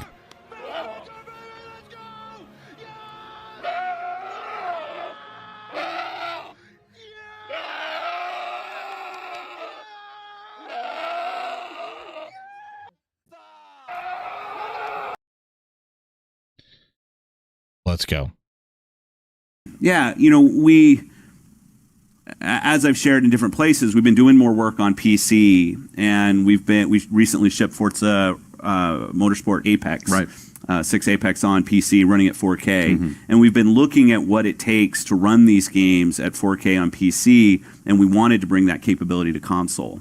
And as we were looking at the device capability you need, it was really 6 teraflops that we had to go hit in order to hit real high resolution, high fidelity VR or high fidelity 4K experiences. I'll get to VR in a second. Yeah. And we get the VR in a second. Oh shit. So that we designed a spec around 6 teraflops. We looked at what we could get done this year, whether we could actually hit that spec with a hardware refresh this year. We couldn't. So instead of putting out something less than 6 teraflops this year, because 4K I think really is the next step between the HD that we have now and the next step. Those TVs. And remember, 4K he's talking about. He's not talking about upscaled or true 4K scaled. He's talking about 4 goddamn K. Okay, Phil. Are not much more expensive That's than exactly right. any other 1080 TV. Yeah, so we designed around 6 teraflops. It was interesting. As we were doing that, we started talking to people like Todd Howard, who you saw in our video around the announce of Scorpio, around VR, and really what they needed to bring the console-like experience you get in a game like Fallout to VR. and 6 teraflops. We made some slight changes in terms of memory bandwidth and stuff to make sure that we were also a great platform for high fidelity VR experiences that a console player would expect. It's not even pink, this is raw. And Coop has delivered undercooked salmon. Oh my God. What was that, PHILNESS? You specifically tweaked things to satisfy Todd Howard to bring high fidelity VR to the console. Man, oh man. To make sure, legs crossed, lies abound, that we were also a great platform for high fidelity VR experiences that a console player would expect. And I want to clarify one thing, because this is something I said yesterday around if you don't have a 4K TV, what do you do with Scorpio? To me, this is really around our motivation. Our motivation with Project Scorpio was with 4K coming, as you said, you see the TVs out there. We designed this console for that. And if you've got a 1K TV, and if you already have an Xbox One, that's what I said, don't go buy an Xbox One S thinking your games are going to play better. It's not for, if you like the design or you want the 4K streaming, great. HDR, great. But I'm not trying to upgrade you there. Scorpio is more powerful than the original Xbox, 4.5 times. And the 6 teraflops actually will obviously impact the games and the way they play. Upcoming games. This isn't necessarily like, you're not going to like suddenly get better performance out of any disc you put in the system. It's a great question. If you look at a game like Halo 5 implements something called dynamic scaling. So as scenes get more complex, in order to maintain 60 frames per second, they will actually change the resolution that you're running at. And they're not the only game that does this. So then if you run that game on Project Scorpio, you're actually going to be at the max frame rate of that game more often. So now, again, I'm not going to put that as a top selling feature of Scorpio, because it's not all games use dynamic scaling. I'm trying to be transparent with people about where we are in the design of Project Scorpio and what it was designed for. It was designed in order to enable these high fidelity 4K experiences. So some of the existing games will actually run a little better if they're using dynamic scaling. But I wouldn't buy Scorpio to run your existing library of Xbox One games. Get a little bit more performance out of Halo 5 is probably not a no. I wouldn't suggest somebody does that. And then I got the question: well, if you have a HD TV and you don't have a 4K TV, should you go buy Project Scorpio? And I guess some people will do that. And obviously, Scorpio is going to be running the 6 teraflop version of a game, and that version of a game, even when downsampled to HD, will look different than the game running at 1080p. But I still think of the complete Scorpio experience as somebody that has a 4K TV with Scorpio plugged into it. To take Scorpio and then plug it into an HD TV, to me, feels like you're taking a 4K frame buffer and down-resing it to show it on your TV. And the box will have downsampling. Like, it will obviously show up on an HD TV. But the real design point for us, the motivation behind Scorpio, was 4K gaming, 6 teraflops. Some developers will take advantage of that 6 teraflops in different ways, but that was really the design point for Project Scorpio, and the reaction of the dev community and, frankly, the fans here at E3 has been fantastic. That's actually something that I was curious about when you talk about 4K being the emphasis of that thing, but will there be any mandate coming out of Microsoft toward developers saying, like, you guys should really focus on 4K here, or is it carte blanche for them to pursue that? Like, if they want to just have a 1K frame buffer and then up-res to 4K and take advantage of use that power in a different way. In other ways, we'll absolutely be open to that. I mean, we're going to talk more specifics about Project Scorpio, so we'll get into more of the details. But I think creative freedom and how you want to use the power of the box is something that I always support. I came from first. Are there going to be Scorpio exclusive games? No, we're going to be responsive to that. We're at the beginning of a lot of things in trying to continue with our vision of your choice on where you want to play, who you want to play with. I like that we can even have the discussion as somebody who shipped Shadowrun, and we're kind of working through all of those. I can go directly to Blacknuts. Yo. Incredible. Yeah. So, next time we try to sell you something, take it with a grain of salt. Huge grain of salt. Because, man, oh, man, that PHILNESS, he is the GOAT. Phil Spencer, hit the horns, baby. Rolling up and up in style, feeling like a king. Crowds got the fever, hear the energy sing. The PHILNESS GOAT, bringing heat like fire. Xbox signing sections, taking fans higher. From city to city, we're lighting up the night. Controller in hand, he's a gamer. Hit that like button, grinders, no music coming straight at you.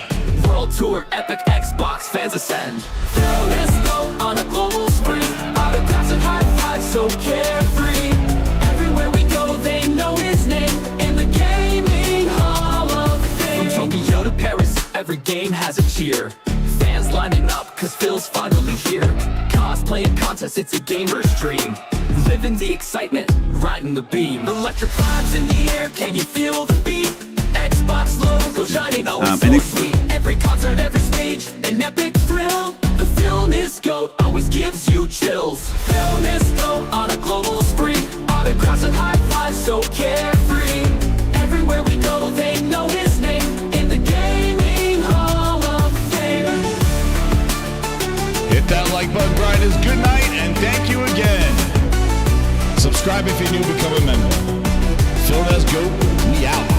PHILNESS GOAT on a global spree. Autographs and high fives, so carefree. Everywhere we go, they know his name in the gaming hall of fame. From Tokyo to Paris, every game has a cheer. Fans lining up, cause Phil's finally here.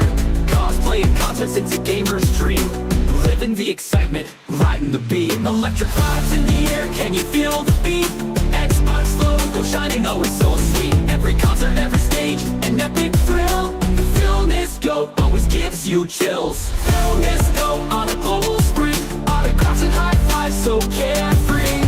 Everywhere we go, they know his name in the gaming hall of fame.